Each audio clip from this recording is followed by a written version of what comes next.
of makes sense to me. I got in trouble one time for. I remember that. You tried to flip around the docket? Well, no, because it's on YouTube, right? If somebody slipped. We're live, Madam Chair. Okay, we're live. Thank you. Good morning, everyone. I'd like to call the meeting to order and acknowledge that we are in Treaty 1 territory, the home and traditional lands of Anishinaabe, Ojibwe, Inuit, Cree, and Dakota peoples, and in the national homeland of the Red River Métis. Our drinking water comes from Shoal Lake 40 First Nation in Treaty 3 territory. My name is Cynthia Stevens, and I'll be chairing the hearing today. With me from the Board of Revision is Mr. Ian Mann and Mr. Brent McIntyre. Our assessor today is Mr. Jeremy Pohl, and our secretary is Mr. Jaswinder Kumar. We will be hearing applications for revision of the assessment roll in accordance with the Municipal Assessment Act. The matters for which revision is requested have been described in each application, and we will limit discussion to those matters. The statements that are made at this hearing are sworn testimony, and anyone speaking to the matters must be sworn in. Be advised that comparisons of assessments of properties are not considered evidence of market value by the Board of Revision. The Board of Revision is appointed annually by Council and is independent of it and the City Administration. It makes its decisions on the basis of the evidence provided at this hearing and issues a written order that will be mailed to all parties as soon as possible. Please note that the Board's decisions with respect to an application may be appealed to the Manitoba Municipal Board if the matter pertains to assessed value or classification, or to the Court of King's Bench if the matter pertains to the application of exemptions from taxation. Should you wish to appeal, information on how to do so will be included with the Board's orders. With respect to the hearing process, I will confirm the points of appeal with your property to be addressed with each applicant following the swearing in. We will then have the assessor's testimony followed by questions that the applicant may have, and then the applicant's testimony followed by questions. Each side will have an opportunity to summarize if they wish. Once all of the evidence about an application has been brought forward, the applicant may leave. The process will repeat for each item on the docket today. The session will close after all applications have been heard, and the Board will deliberate in private and make its decisions. You will receive the Board's decision by registered mail as soon as possible. As information, all public hearings are live streamed, recorded, and will be part of the public record. We will be hearing items 1 through 9 on our docket today. Mr. Kumar, please affirm the assessor and the applicants. Thank you, Madam Chair. Mr. Assessor, please state your full name. Jeremy Reinhold. Thank you. Do you affirm that the evidence you are about to give at this hearing is the truth, the whole truth, and nothing but the truth? Thank you. Completely. Mr. Applicant, please state your full name. Rod Slaughter. Thank you. Do you affirm that the evidence you are about to give at this hearing is the truth, the whole truth, and nothing but the truth? Yes. Thank you. Please sit. Thank you.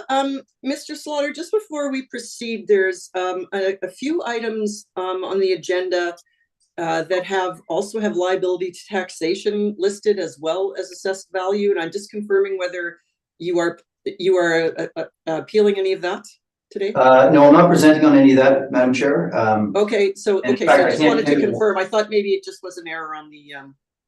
It may have been. I'm trying to think now if there was a reason, but if there was, I'm not presenting on anything, and perhaps we can on that issue. Okay, thank you. Thank you very much. And in looking at the agenda, it looks at item number, I'm just getting my numbers correct here. Sorry, I'm just grabbing my agenda.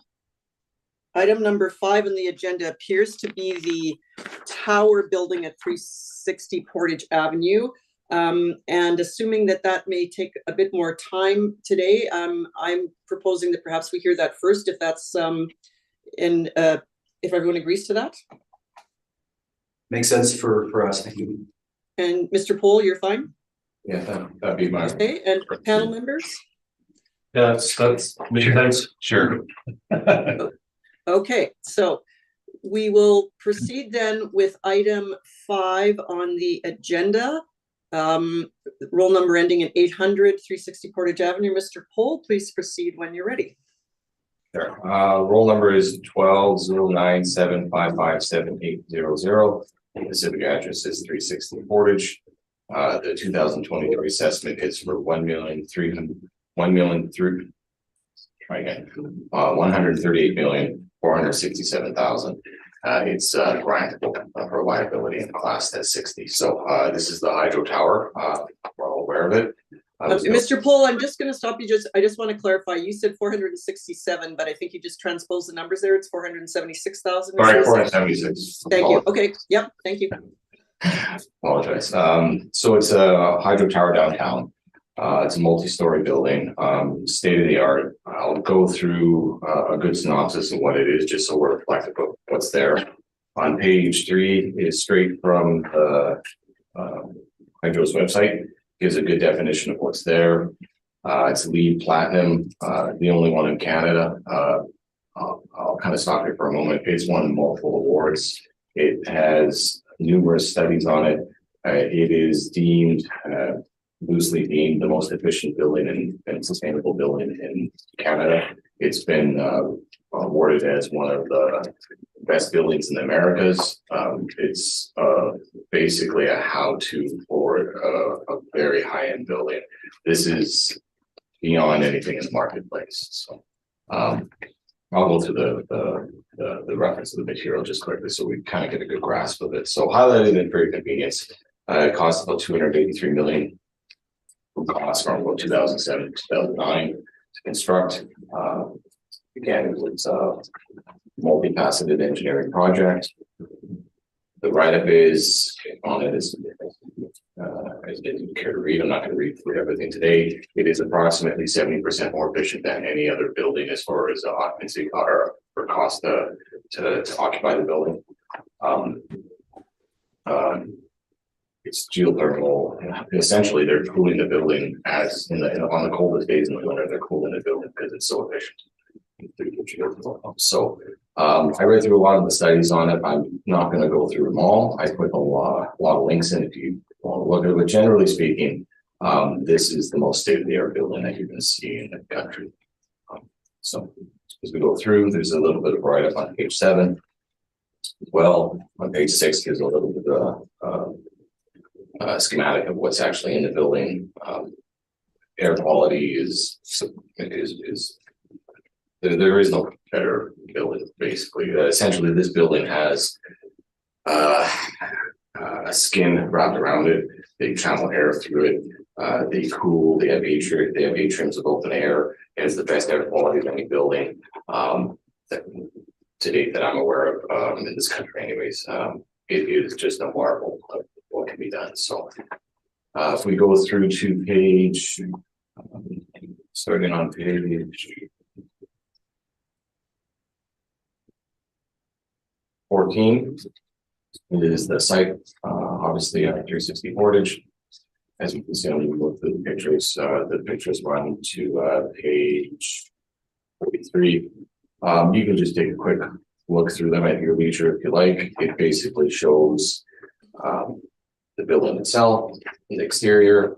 It shows it at night. It shows it as far as how the air flow can come in from the outside in with timed ventilation. We've got grass areas, sustainability, environmental components were all of it in this building. They had an objective when they went through it.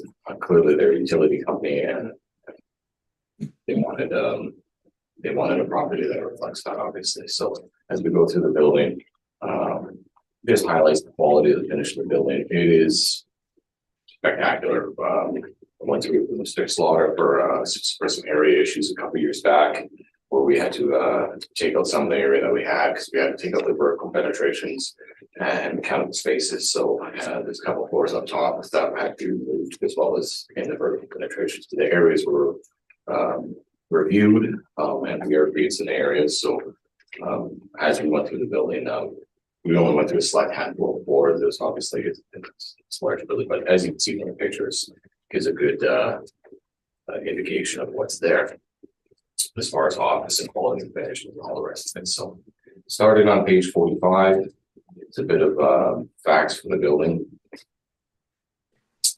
These are just straight off different constructors, trades who were involved with the building and write-ups on what they did. On page 47, again, it shows that it's highly efficient, one of a kind for its build.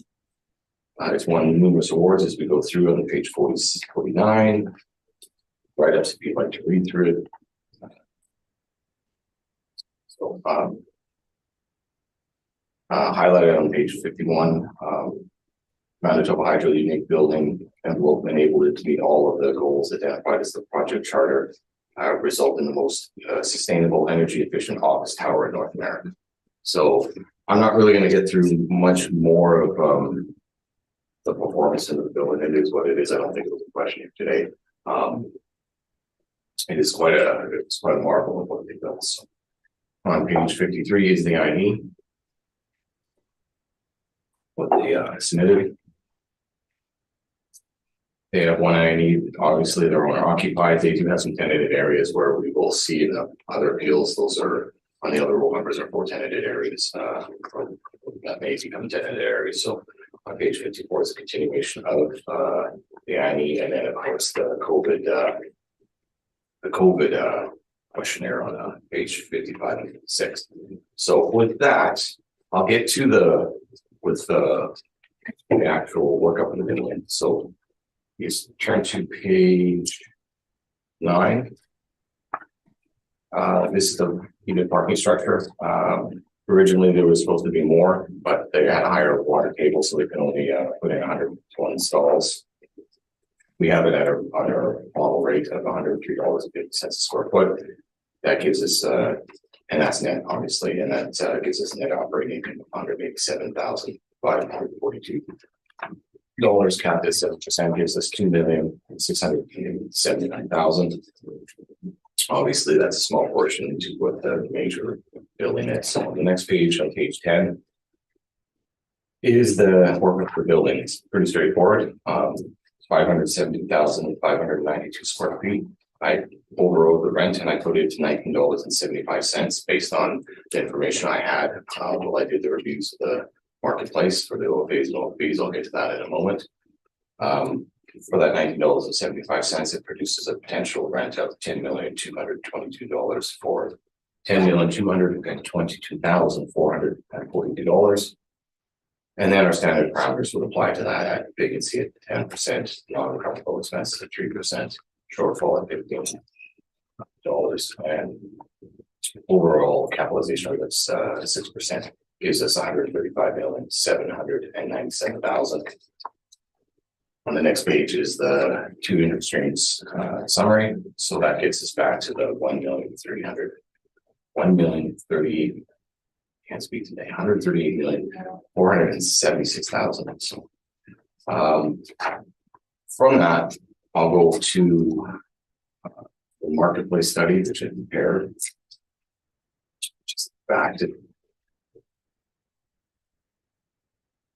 So we turn to page 62 is the start of the marketplace study. I did 2 marketplace studies on the OFBs and OFA property type classes that encompassed over 4 million square feet of inventory over 6 years. So we took a long look at how the market is, what the market parameters are, rent, vacancy, shortfall, non-recoverable expenses, all of which has been looked at. It's been a little bit difficult to present given the time constraints that we have at appeal. So I originally tried to go away from putting any commentary in. I do have the commentary now. I'll read through it, given that I don't think any panel members heard it yet. So I'll go through it in full now quickly, and I'll get on to the study.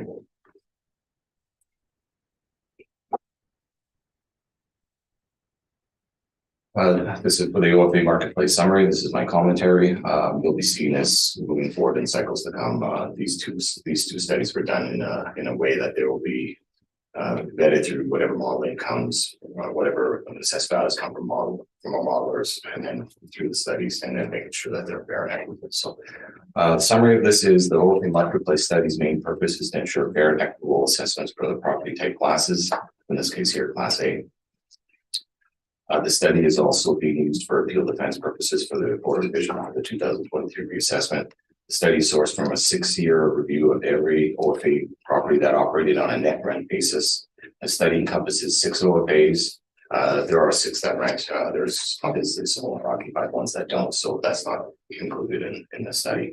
The study encompasses 6 OFA properties, 257 commercial rentable units, and over 2 million square feet of leasable inventory. The study examines individual OFA properties and the global marketplace and cross-references it against outside sources in terms of owner advertised leasing activities. All parameters in the study are isolated to individual years and relationship to each other, and that's key, that's critical as we go through the years. Your rent, your vacancy, your costs are all in line each year. So they're all associated with each other, so in relation to each other. So to ensure proper and accurate year-by-year analysis of the marketplace for assessment purposes, the study yields the best, most complete market evidence to determine assessments on a fee simple basis. So again, we're not looking at contract rent, we're looking at what the marketplace is. We're looking at what the marketplace would be on a fee simple basis, meaning if the buildings were vacant, what on that reference date, what would they lease up at? What would be the vacancy rates associated with it? What would be the costs associated with it for that as well. So getting into a bit more of what the study is, averages, weighted averages, and medians are used to ensure that derived values are not distorted by smaller data set sizes or outlying data. Generally employing all three metric yields better understanding of the analyzed data set. Stabilization. The 2018 to 2020 years were stabilized to ensure older income and expense information, which may not be at market or eliminated from the analysis. 3-year stabilized review allows for proper establishment of individual and marketplace parameters and limits any distortion caused by potential outlying data. What I did was I looked at obviously 6 years, but instead of using just the 1 year, the last year of the reference date, I looked at it in a reasonable way where if we were going to the municipal board, I'd be stabilizing if it's 3 years of the economic window. It is 3 years. So when I'm looking at this, these are investment grade properties. You should be looking at it more than just 1 year. You should be looking at the breadth of years leading up to it and making a determination what market value should be based on that. So given the profile of these properties, I don't think 1 year was enough. So I went back and I stabilized 3. So exclusion of the partial 2021 year. This has come up in appeal. I just made my commentary on it. The delivery date of the 2023 property assessment roll is June 3rd, 2022. And this date did not allow for inclusion of income and expense data for the partial 2021 year, which is January to March, approaching the reference date, as it's not available to the assessor until May 5th, 2022. And further time would be needed to review, properly review and include any return data. As well, this 3-month block of data has limited availability and utility within the marketplace approaching the April 1st reference date, as opposed to the established 36 months prior to it. Furthermore, directive guidance from the management support also indicates that complete years with income and expense items in relationship to each other should be examined.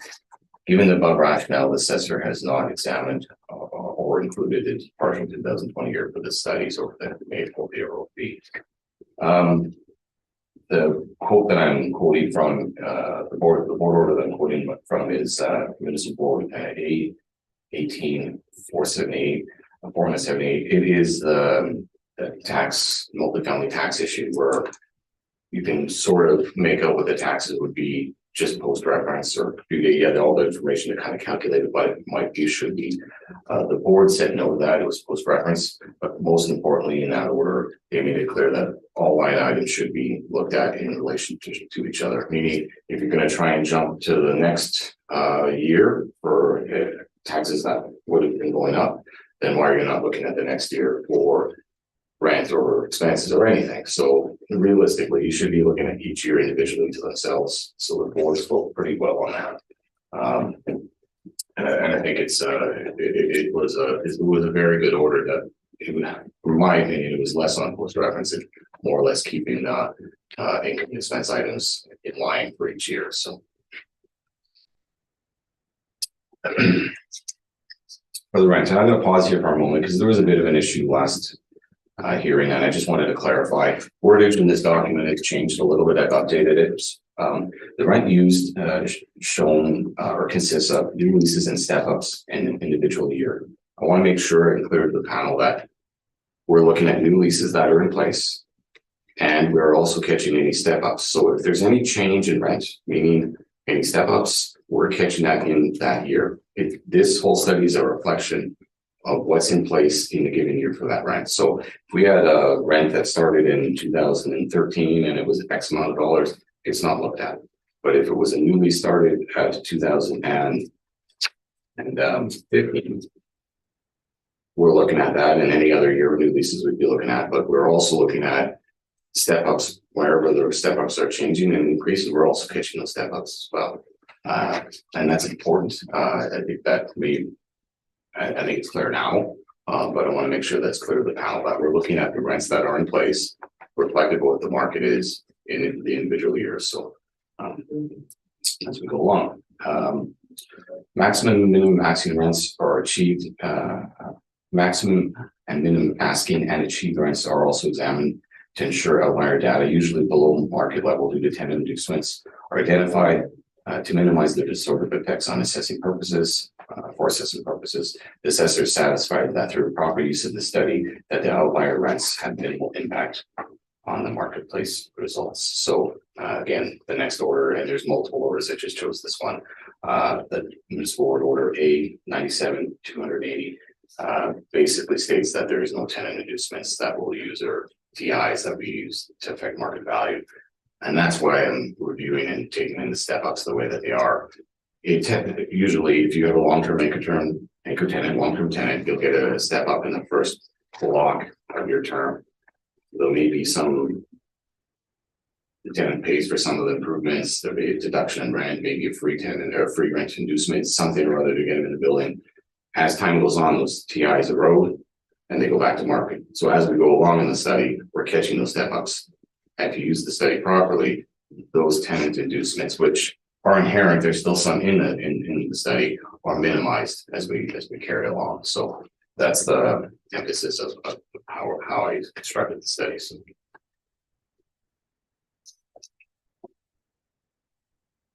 And into the actual numerics of it, the 2020 global marketplace average rent is $18.69. The weighted average is $19.94, and the median rent is $18.90.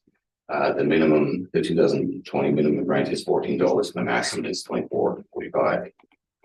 The 2018 to 2020 stabilized global market average rent is $18.69 a square foot. The weighted average is $19.21 a square foot, and the median rent is $18. The 2018 to 2020 stabilized rent data is further examined using standardized bell curve with empirical rural standard deviation of 68%, 95%, and 99.7%. So 3 standards of deviations to produce a near perfect normal distribution pattern. And I'll get to that in a moment on the next page, or when we get to actual vertical charts. Little bit of change of wordage here. Instead of putting in new leases here, to put in new leases and step ups. So I wanted to make clear that it's new leases and step ups reflective of the rents that are in place in that year. So wherever you see new leases, just keep that in mind. I corrected any commentary from before, just so we're all clear. Of the 152 new leases or step ups in place that are 93 are within one standard deviation between 1722 and 2120, or 16% of the marketplace. So if you go to the next page, in green, between the 2 orange lines, that's your one standard deviation. Typically in any statistical analysis, that's your mean of your market right there. When you go beyond that, which is the next block, which is 43 or the leases that are in place are within 2 standard deviations, which is between $15.23 and $17.21. And then on the opposite side, $23.19 and $24.50, or 27% of the marketplace. That would be your next standard deviations out. So underneath in yellow, showing the rents that are reflected there. So again, you're now a significant amount away from the average, the weighted average, and you're into your second deviation range. And then 16 are outside of that, 2 standards of deviations past the 95% confidence interval, past $15.22 and over the 23.20. So that would be in red. And again, those are more extreme ends. And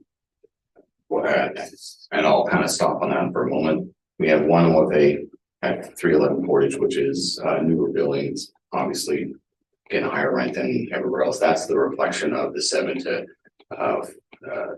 CRUs and the 4 CRUs that are on the right side of the graph. So they are part of the marketplace. They are better. It is a new building. It's going to get a higher rent, and it's reflective of that. So. Further out, analytics determines that the 129 in-place leases, 85% are within $15.23 and $21.23, with a mean of $18.10.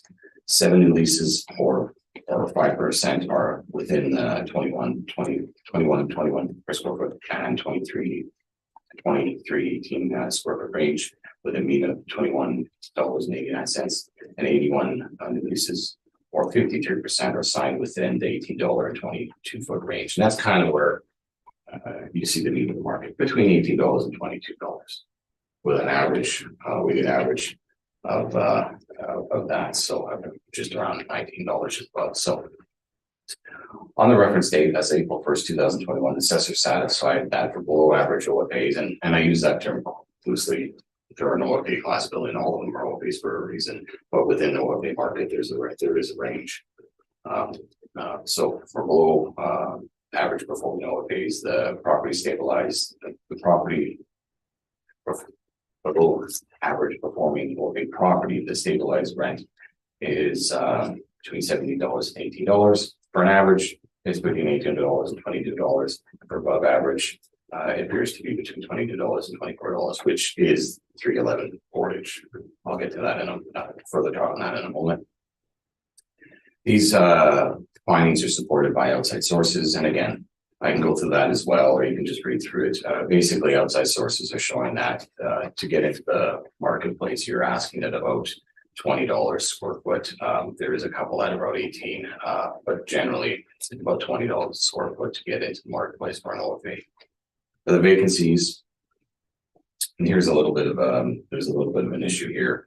The vacancy data shown is the vacancy experience in an individual year. The 2020 marketplace average is $21.3%, and the weighted average is 20.3%, and the median vacancy is 19.8%. The 2018 to 2020 stabilized global marketplace average is 15.8%. And the weighted average vacancy is 16.4%, and the median vacancy is 11.1%. And that's reflective of what they're showing on the INEs. So when they put on the INEs, I'm not just using the number that they're writing in. I'm literally going through the rent roll. I'm looking at the actual vacancy or use, or taking that into a high look. Oftentimes someone will write a number in, but it's a reflective of the point in time.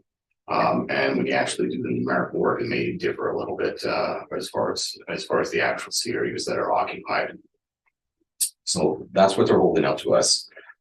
When we went through, and I went through the Johnson report and Cushman Wakefield, you see that from 2020, the average was 9.5%, and the 2018 to 2020 stabilized vacancy is 9.1%. The Johnson report indicates 2020 average of 9.5%, and the weighted average vacancy is 13%, and the median is 13.2%.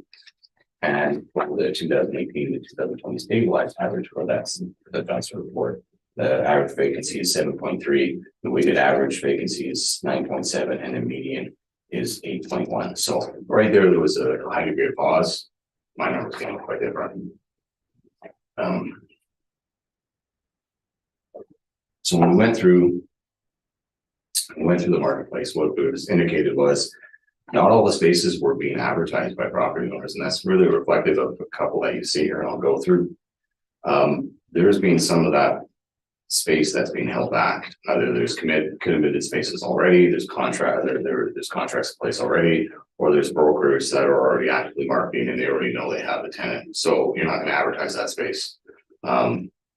Risk of vacancy should, part of the test of vacancy is you have to actively market it, you have to actively expose it to the market.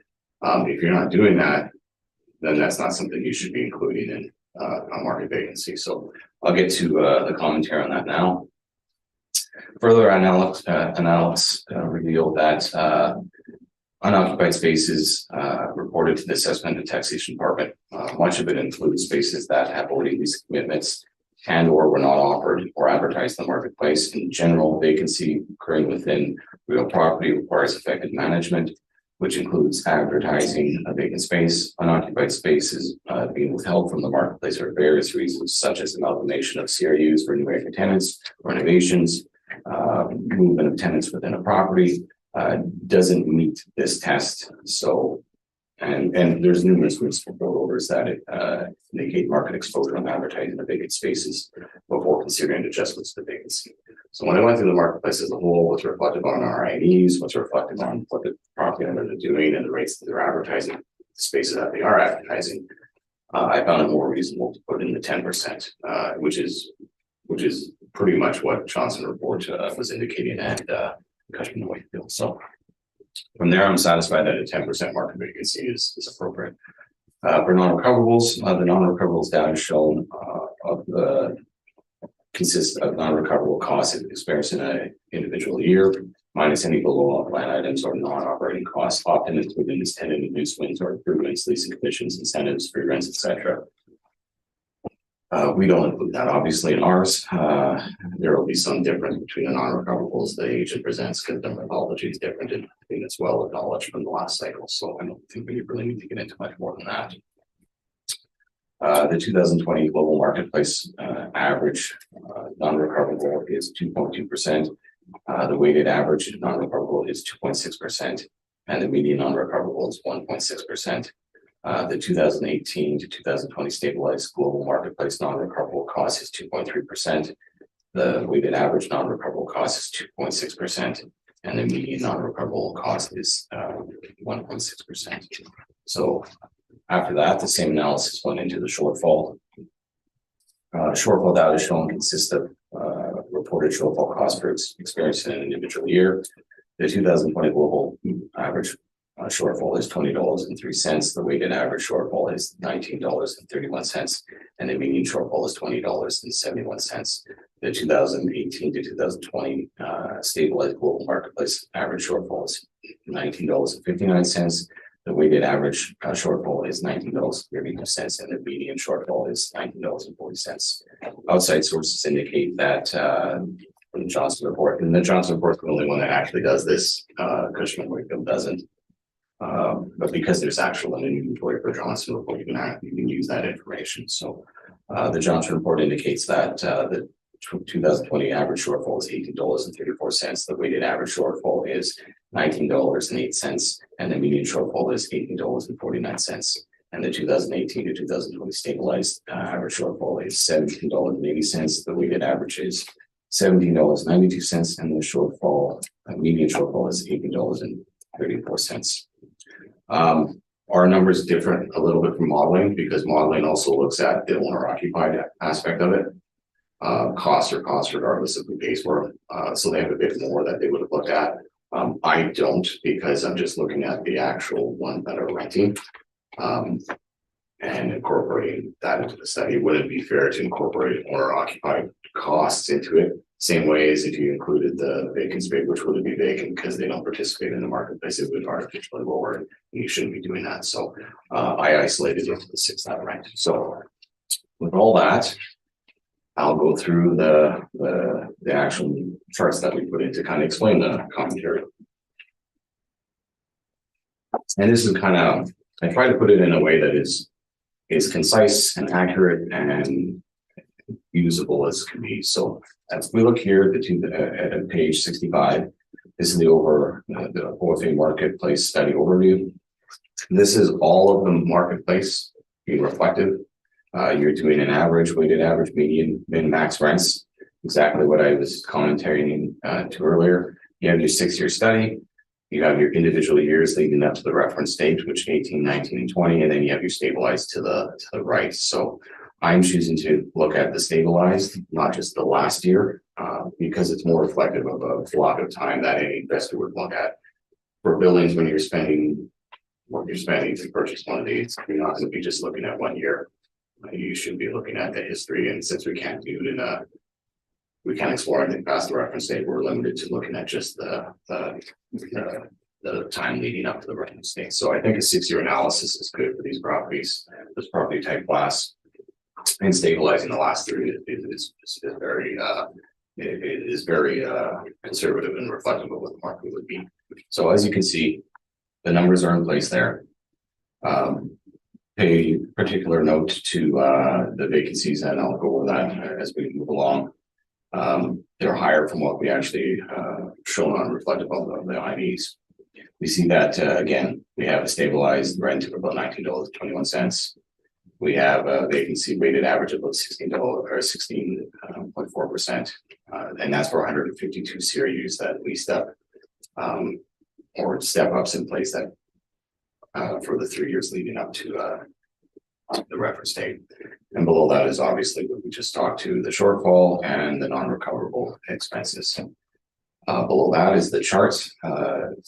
It produced a near perfect distribution pattern. The only way that's a little off is you see a little bit of flattening to the right, and that is because the influence of 311 Portage. Their new building, there's 2 tenants in there for office tenants. They had new leases in place and some step ups that we caught as well. So that's being reflective of a higher end building. They're getting a higher rent there. So below the chart, again, I already went over this one standard deviation, which is a median marketplace in grading. Outside is the not quite extreme, but getting outside of the 16% of the marketplace. And then in red is obviously the outliers. I look at this as if you are going to put in anything outside of the second standard deviation, you better have a really good reason for it. Meaning, you look at a building, the contract rents in place, the rents that we have, not one has been achieved in that building. Why? There's a good reason not to cover any market rent, and there must be a reason. Same way, 311 Portage, we see what the average is at around 19. They're getting considerably more than that. They don't have a $19 rent in that building. That's because they're better than that. So that's another look at it in that way as well. So this isn't just isolated to what the market is. We should be looking at what the performance of the building is too, and also within the market. So we're doing a leasehold analysis, or then we should be doing a marketplace analysis. Obviously, in this case, there are occupied. There is no leasehold we can do. So below the chart is just a grouping showing how many rents are in place between the per dollar range.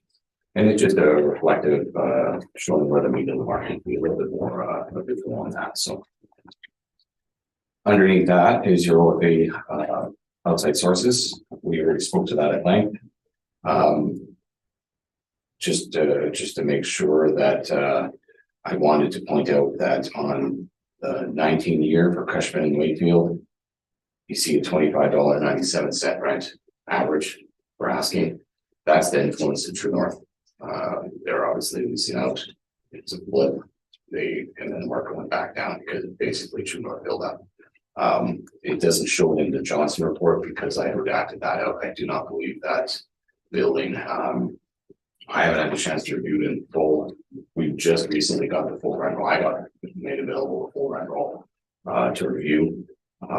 But that found that wasn't done when this study was being done, and it wasn't done when this assessment was derived. So on the next page, we can see the individual buildings that were looked at. So again, all 6 were looked at: 360 Main, 201 Portage, 375 Main, 200 Graham, 400 St. Mary's, and then again 311 Portage. And you can see the rents that are in place there as well. It's a good. You look at that, that's the higher standard, the typical OFA. It is a new building. If you look at 400 St. Mary's, which is just above it, that is still rated an OFA. There's argument to be made. It's a B prime, B minus, straddles that boundary. You can see there is a difference. So there is a variance within the working marketplace, and we're capturing it all, and we're showing reflective of what it is. So you should be looking at the individual properties as well as what the marketplace says. So lastly, I'll kind of stop off as far as vacancy. You see the vacancy, for example, at 201 Portage, it's at 1.5%. It's at 4% for 15, and the year's going up. It's at 4%, again, it's at 5.8%, and then it's at 8.8%, and then 13.4%, and 17.69%. You look over at my study, those are dramatically different numbers. We have 30% in the 30% range, 20% range, 3 years leading up. So we're doing it reflective of what's being offered to market in this case here. Chose to go with what the marketplace was indicating at 10%. So from that, you have the complete marketplace in your fingertips. You can review it any way you like. You agree with our perspective on it. You can, if you want to use it in any way you feel, you have the totality of the marketplace in front of you. So getting back to the actual hookup, page 10, I selected $19.75 for the billing. It is at the 2/3, a little over the average after review. The reason why I left it there was because I only had 311 Portage to work with, which is consistent of 2 tenants. They're in around the $23 to $24 range. I didn't feel it was enough of a market for me to make a judgment to push it past that. Obviously, when we look at this building, it should be receiving one of the highest, if not the highest, assessment rate per square foot. When I'm looking at the rents that are in place for other marketplaces, you would assume that you'd be able to get the highest rent here. Not only would you be able to get the highest rent here, if your building efficiency is 70% greater, that net effective rate would even increase further. But the only rents that I really had to work from was the ones that you've seen recently within the last few weeks. I was made available True North building. The rent roll is significantly greater than this. I believe that building is more reflective of what this property should be assessed at, but because I didn't have access to that income and expense information, there was no way that I could use just 311 Portage and a couple tenants there to make any adjustment upwards of that. So I want to make that clear now. I think $19.75 rent is very, very conservative. If I had the full market of True North at my disposal, I think that building is more reflective of that combined with 311 Portage. This rent should be considerably increased based on the building itself and the superiority of the building itself. So with that, I'll just kind of do in closing. This is rated one of the best buildings in America. It's rated the most important building and most energy efficient building in Canada. And literally there you can go through university lecture on it and see just how good it is. I feel a value of $138,476,000 is very conservative. And at this point in time, I think it should be confirmed here today without any questions. Thank you, Mr. Pohl. Mr. Slaughter, I'm assuming you have some questions for the assessor. Yes, thank you, Madam Chair. I also have some rebuttal evidence, so perhaps we could just table that for later. We'll go through the questions Yes, first. let's do the questions first and then we'll do the rebuttal. Thank you. Certainly. Okay, thank you, Mr. Pohl. I'd like to start the questions around the study. Now, you had mentioned the study looked at, it broke down, and actually, if I could ask the panel to turn to the study, the real summary of the study is found on page, I believe, 4, if I have the same version that everyone else has. On the 60s. Oh, yeah, okay. Yeah, I'll go to the version of the assessor's. The pages themselves are labels. So the the pages are labeled. Just turn to, don't use the 60-some pages, just underneath border vision. Oh yeah, this was a natural study. I just put it in place of it. okay, so I think it would be page 67 of your brief, but page 6 of the study. I think that's where I'd like to start with questions. Okay. Are you looking at the Johnson report? No, at the very top of the page it says OFA marketplace study analysis. So I guess this is the summary or the conclusions of the study. And page 67. Yeah. That's not the conclusion. That's just the Johnson report and the individual properties that were being looked at. 6. Oh yes, that's right. That's an individual property. Okay, apologies again. If I could ask the panel, please, to turn to page 65, which is I would write page 4 of the hey, there you go. of the study. Yeah. A lot of numbers. Sorry. Okay, so what we have here is an analysis of the 6 Class A buildings, and you show the rents over 6 years, but we're really looking at the 18 to 20. But you'd agree that the stabilized, or sorry, the market rents as per your study The net rents, they haven't really changed much since 2015. I mean, they fluctuate a bit year to year, but you'll see your stabilized average is actually lower than your 2020. And so relatively stable face rents. Would you agree? I would agree with that, yes. Okay. And your vacancy allowance, or sorry, not your vacancy allowance, your vacancy average has increased significantly. It appears from 2017, which would be the last full year before the last reference date, to 20, it basically doubled in the Class A market. Numerically, that's what's reflected on the study. As what we've seen on the actual what's being offered in the marketplace, that would be no. We see that there's about a 10%, 10% of vacancy in the marketplace. When you look at the overall universal. When I look outside of our INEs, the actual marketplace is being advertised. Okay. So what you see when you look at advertisements, you're saying contradicts what the owners have submitted and what the market is. The owners are being reflective of what spaces are being occupied in their building. If they don't have anyone in that space, they're showing it as unoccupied, so it'd be vacant. But if they're holding that space back from market because there's anchor tenants that they already have, that they're already doing work for, or they have a clientele list they're ready to get in, you're not going to be actively marketing those spaces because there's no need for it. But based on what the owners have reported, which is that's the meat of the study, you'd agree that with static rents and an increasing vacancy, that's a sign of a softening market. Would you agree? I wouldn't necessarily agree to that. You'd have to look at the marketplace as a whole. Obviously, Is this not marketplace as a whole? this is the marketplace as a whole, but you'd also have to look at, you see the North coming online, you see some of the shifting of tenants being moved. Anyone who would be looking at that wouldn't be assuming that that vacancy would be a long-term vacancy. You'd be looking at a short-term vacancy, or they would have to refill their buildings with new tenants, which ultimately you're seeing. So You're okay. So I'll come back to that. The study you mentioned, when you segment the years, I guess what you're trying to show us is the market behavior in those individual years, so that we're not looking at all the rents, but just what was the meeting of the minds in those years. we're looking at what's the rents that are effectively in place with the costs that are associated with the vacancy that's associated with it. So we're keeping everything linear within that year. Okay, yeah, but you'd agree though that you're in each year, the rents that you look at are not just rents signed in that year, they're including stepped up rents that may have been negotiated years and years before. Most of them are new, some of them are step ups, but we're being reflected as we go along. As I indicated, if you had free rent in the first 3 years of your 5-year term and there's a break to get you in the building, those step ups are usually eroded back to market. So as you catch the step ups going along, you're reducing the influence of tenant inducements, free rents, such of that nature. So when we're looking at what's being reflected, I'm literally going to the INEs. We're coming up with a cost of vacancy. We're seeing each individual CRU, and where there is a change, we're reflected on that change for the year. Right, but you would agree that a step up is not a meeting of the minds in that given year. It's a negotiation that happened years before, and then an estimation of where the parties believe the market would be. Where that rent would have been, that contract would have been signed.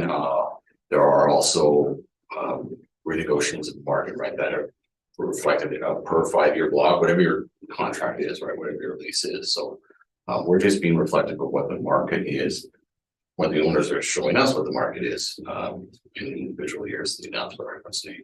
Okay, so why would we not then look at the rents in the marketplace in that given year? For 2020, for example, what you've shown us is just some of the leases negotiated, which I think is a very good thing to show because you're showing market sentiment at that time. But then when you include step ups, you're including negotiations that happened years before. And then the next question would be, well, why would we not just look at what's happening in the market then amongst all 190 leases? We are looking at all the leases. I don't believe I'm standing ahead of we see the numbers that are in the study. I don't believe I missed any CRUs that are leasing up, changing rates. If the lease did not step up in those given years and it was negotiated in 2014, would it be included in the study? No. Okay, so it's not all rents. No, like I said in the beginning, if you had a rent that started prior to 2015 and it was at X amount, if it was 10 years, I wouldn't be using that in place. I would be using the newer leases that are in place and the step ups being caught as they go along. So if that's a stagnant rent, that's not one that would have been included in.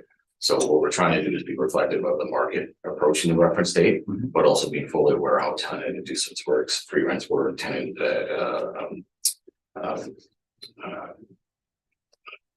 TIs work, and we're trying to make sure that influence is lesser than as we move on boards. Okay, so just to summarize though, in any given year that you show, it is not just rents negotiated, it includes step ups. And number two, any rents that were negotiated before 2014 and did not step up would not be reflected in the study. No, nothing before 2014 is in the studies. Okay, So it's pretty easy. It's just new rents that are in place, whatever they fall in at, or the rents that are being reflected in the changes of step ups in those years. We're catching them as we go through.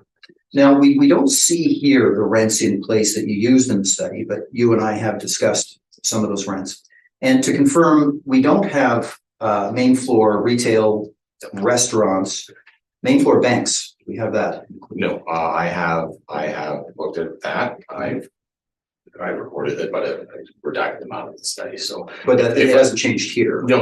Like what I'm saying is, when I'm going through this, I can literally turn off. I don't know if turn off, but I can turn off the regular series spaces, and I can just look at skywalk rents, or then I can just look at main floor rents, so we can get a reflection of what those particular series on those sites of those buildings would be worth. So to confirm though, there is main floor banks included in this study. No. It's very- 201 Portage, the bank that I had listened to you in email. Yeah. That's included in the study. Is no, as I showed you in this year, and like as you've seen in what we provided to you, Yeah. it's redacted out, like literally it's there, but we put a little explanation word in front of it, which removes it from the. Oh, you removed it. Okay. So what I'm saying is, if I wanted to remove all of the normal tenancies and series and just leave main floor banks, I can flip it back the other way. Okay. Or if I wanted to do just skywalk area rents, retail rents, I could flip it to those. The studies, the spreadsheet I created was quite malleable to that. Okay. And the second question, you and I had talked about this, but there had been care, of course, because not all rents that show on a rent roll will be net. You can't have semi-gross or gross rents, especially with provincial or federal tenants. And you had mentioned that you had tried to net those down, but there was one that I asked you about, the CRA lease, which is large. I mean, this would really make a difference because it's 63,000 square feet at Class A tower at Portage, Maine. You showed that rent at over $21, and that was a semi-gross rent. Has that been adjusted? I did that this morning as well. It was like, as you can see, it barely changes it. I removed it from the study completely. Now, Well, if I'm correct, it drastically changes your weighted average. look at to the left under the reds. I can provide it to the board if they want. And your weighted average went from, well, not drastically, but 1921 to 1907. Yeah, it changed it for the year itself. It changed it 4.58%. When you look at the 3-year stabilized, they changed it 0.073%. So it's virtually negligible. The reason why that is because we're doing a proper study of a LA marketplace. You're not looking at 6 rents, and then if you remove one, it may drastically change it. When you're actually looking at, sorry, maybe we should look to share that for kitchen. Yeah, I have to scan it for my chair. You can look at it in a moment, or we can take a break. And Yeah. Yeah, you can get it to me when we break Yeah. up. That's So basically, all it shows is I'm following what you're saying. I'm following. when it's done properly, and you're dealing with a total populace of the marketplace, and there's a large amount of value here. When you remove a little bit of it, it shouldn't change the values all that drastically. Well, it changed it a fair amount, and that's 63,000 feet. So we're up from 1921 to 1907. So now we know we're dealing with 1907 as your weighted average. No, let me get back to that lease itself. Obviously, I looked at it, and you looked at it, the roll on the rent roll shows net, office net. When you go through it, it shows clearly that I'm recovering all of the. That they're not recovered. Yeah, yes, right. But I haven't seen a lease on that, or I haven't seen the breakdown on it. When you look more importantly at all of it, they're only showing 3 years. Typically, an artist or tenant will show on the rent roll the totality, the rent step ups, when everything. I'm just seeing CRU for 3 years. And given their volume of work that went into their space to be moved from Broadway to there's obviously a longer than a 3-year tenant. Just to be clear, Mr. Paul, you understand that lease that you're referring to here is actually the original lease from 2009 that stepped up. The lease that you're referring to when they refurbished the space is a new lease. Yeah. That is not this lease. You understand? Right. I'm aware of that, but what I'm saying is when I'm seeing reflective of what's there, before I make that change, I'd like to see that lease, which obviously has been provided. So Right. I don't think it's out of line with how the building is being advertised for 360, maybe between $20 and $21, depending on where you are in the building. And if you look at the rent roll throughout the building, right, and But again, you understand that this CRA lease for 63,000 feet negotiated in 2009 is superseded by January 1st, 21. Actually, it was negotiated in 2016. I can only show what's reflective on the IDs, what they held out to us. If there's something else and it's not on their ID, I don't have access to that. Okay, so you were very aware that this space was consolidated for 325 Broadway. I don't believe they sold their CRA sold their building on Broadway for 3 years. So I guess I'll get right to the question, Mr. Pohl, is that you are aware that this lease here was superseded by a new lease as of January 1st, 21, and that would be germane to our discussions today, correct? Yeah, like I'm being reflective when we removed it from the analysis. As you can see, it didn't cause anything. No, but my question is that the new lease is not included in the study, No. is it? No. I January. don't have access to it. So Okay. Okay. what I'm trying to be reflective of is like when I go through the rent roll and artist read shows every tenant and how long their leases are and the step-ups that are involved and when they'll be future forecasted for. When you see CRA come into the building and do the investment that they did in the building, and you don't see anything other than a 3-year lease, you know that's not the lease.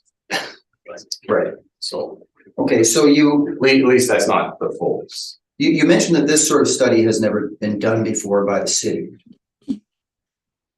You would agree, though, that all of the rents that are the basis of the study are supplied to the city on an annual basis, Yes. and they're entered into the CAMA model. Yeah, I guess from that perspective, yeah. And then the CAMA model, you have expert modelers who then make adjustments based on linear regression to the data to determine the appropriate rates for different variables.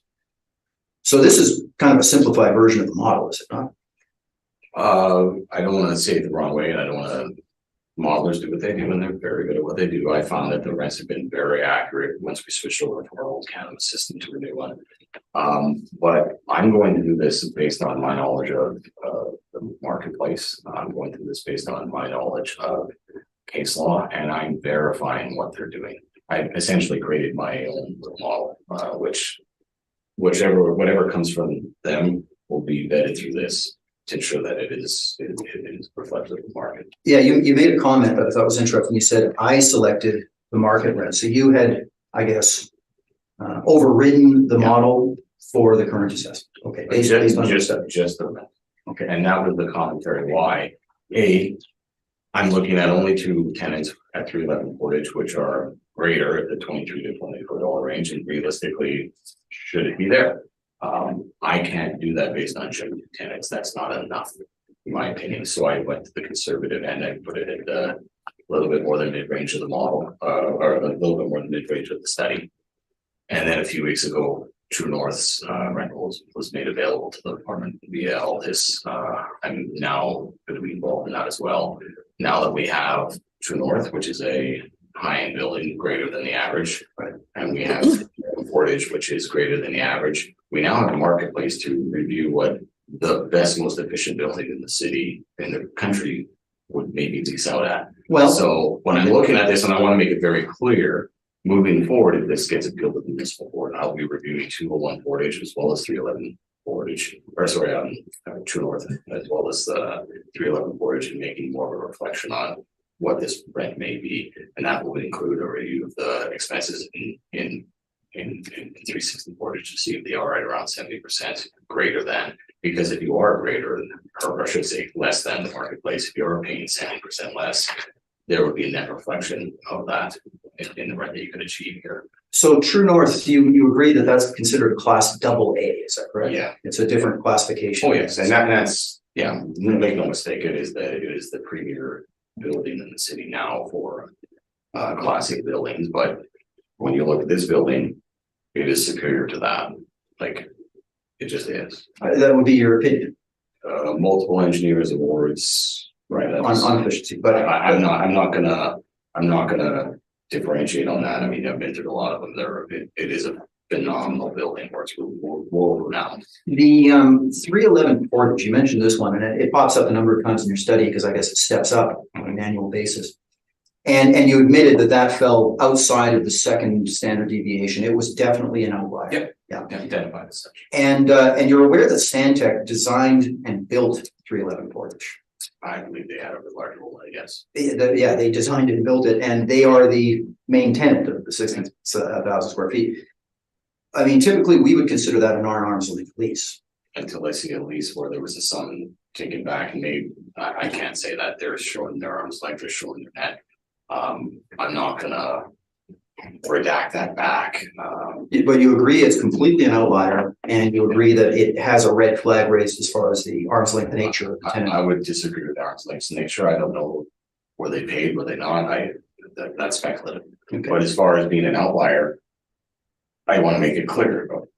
This is a brand new building. You would get a better. Sorry, which is a brand new building? The 311. Well, 311 is. Oh, yeah. And that's a reflection of where you think the marketplace would be. There'd be a greater efficiencies in the building, and they're pushing the rent higher. We're not transposing that rent back onto the rest of the marketplace, but when we're looking at buildings that are higher efficiency, those two tenants there, I couldn't put to this subject property because it's just not enough. But now we have True North and multiple towers there. We're doing multiple rents at C.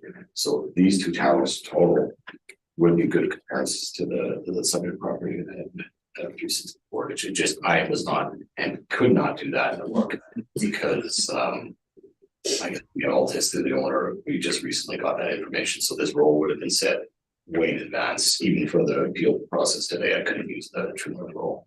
Okay, so a couple of things that just to reiterate as we went through the questions is the study has not considered leases which would be germane to our discussion because they commenced before April 1st, 2021. And specifically, I'm talking about the CRA lease for 133,000 square feet at 360 Main. That is not included in the study.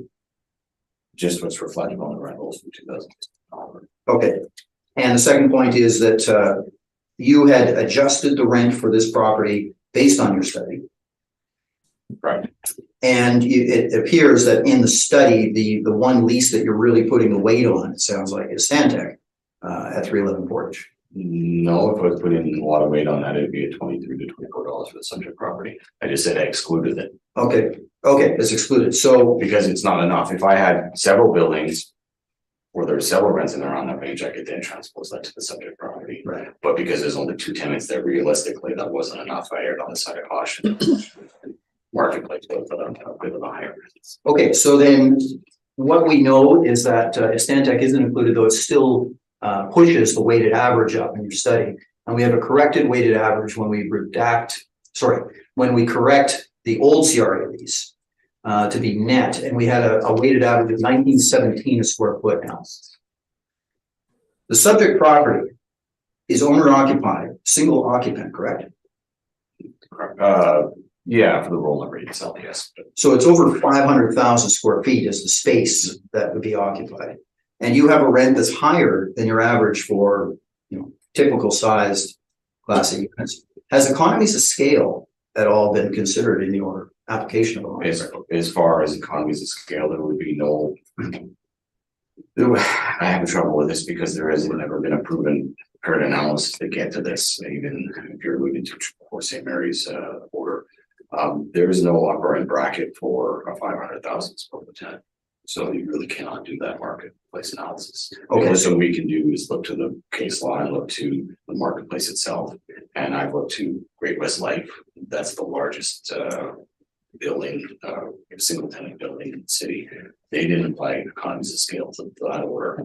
That's one of the ones I used to do this day as well. But they did mention it in the most recent decision for St. Mary's. It's quite clear. It was and I made available my commentary to yourself as well. Okay. How that order went. So, but just to be clear, then, for the panel's sake, that in applying that rent, overriding the model, applying your rent that is based on your study, economies of scale has not been considered. When we look at the marketplace as a totality, I've looked at the marketplace here, economies of scale as far as, do I have a rent at 500,000? Do I have a rent at 200,000? We don't have those rents with the marketplace to do a paired analysis. So there is no way to justify any kind of increase or reduction. Well, I would disagree with that, Mr. Pohl. I think your study has many rents of larger units, which would show the effect. Now, I agree with you on one thing. Economies of scale, you have to make sure that you're looking at apples to apples, that all other factors are equal. So it is a tricky thing.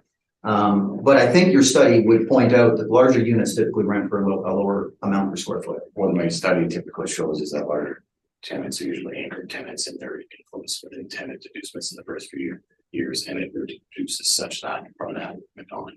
So. Okay, can you explain that concept? You mentioned that you're trying to minimize the effect of tenant inducements. When you say that, you're talking about, I think your example was free rent at the beginning of the term. Whether it's free rent brought in or the tenant is paying for some or all of the tenant improvements for the space, you would get a break on the rents. So what about the converse, Mr. Cole? I mean,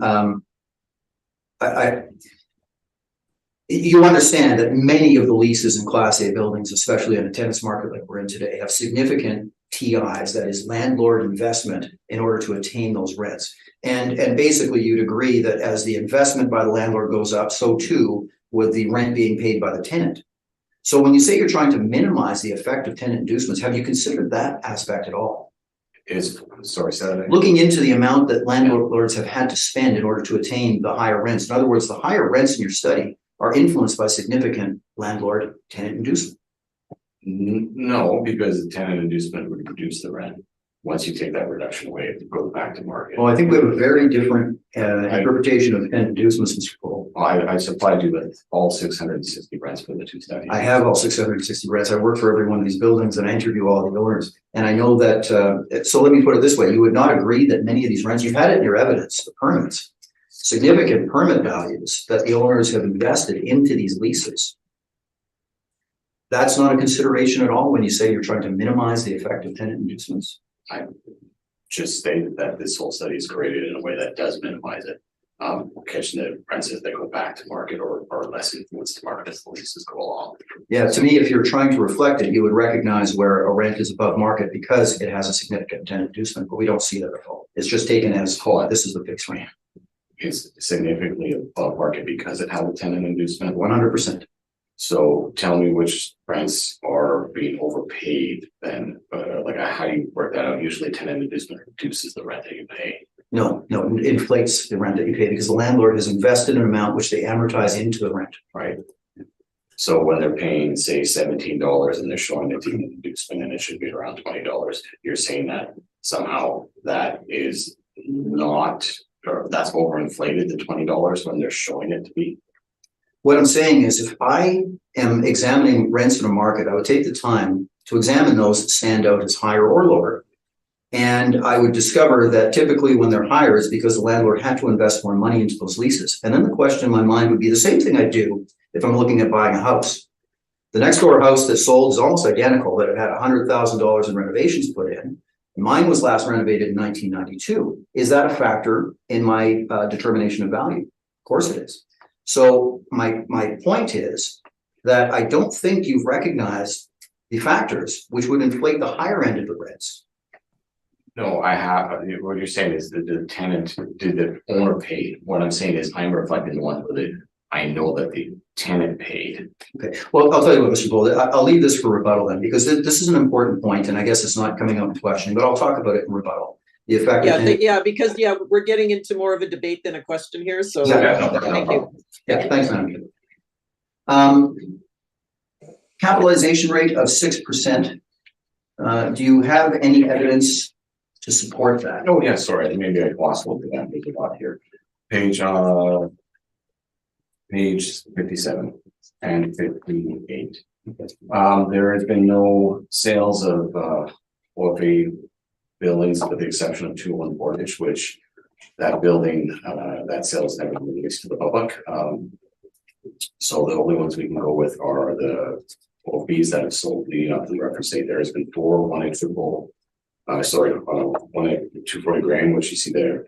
Capitalization rates, which is hovering around 6, little over 6. And then on 220 Portage, again, hovering around 6. There's also 175 Hargrave and 330 St. Mary's, which effectively were a multi-roll sale with a couple. Well, hang on, is that evidence? No, I'm just speaking to you, asking for the rents. So yeah, I'm asking what you have. Here's the evidence that we have. The reason why I excluded that is because it was multi-pass with multi-rolls and parking lots and all the rest of it. So these are the 2 that are the most recent. And these don't trade as much on the marketplace. You're not going to have set per cycle. So these are the the direct evidence of market. And given the fact that OFAs would generate more per square foot, you would think that if an OFA were to sell, it would get a higher cap. So both of these sales are Class Bs that sold in the early part of the 2010s. Yeah.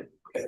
And both of these sales are 50% purchases. It's 50% interest. No, just so we're clear, because we'll be here for this.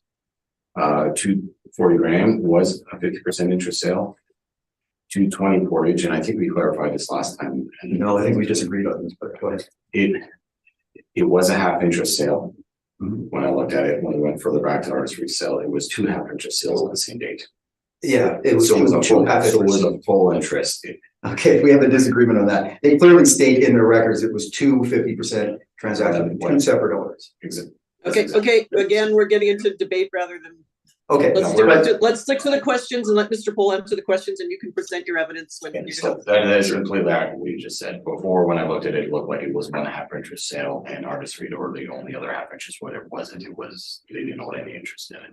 And you're aware that the IAAO standards are quite clear that 50% interest transactions should be not considered. I am quite aware of that.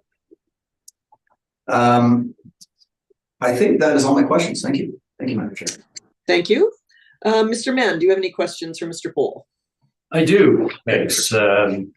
Some clarifications on, well, a number of things. First of all, given the amounts that we're talking about, this is going to seem a little picayune, but the parking at page 68, the comparables, and you assign $103.50 per stall for heated underground. And Which page? well, sorry, I'm looking at, well, first of all, your workup back on page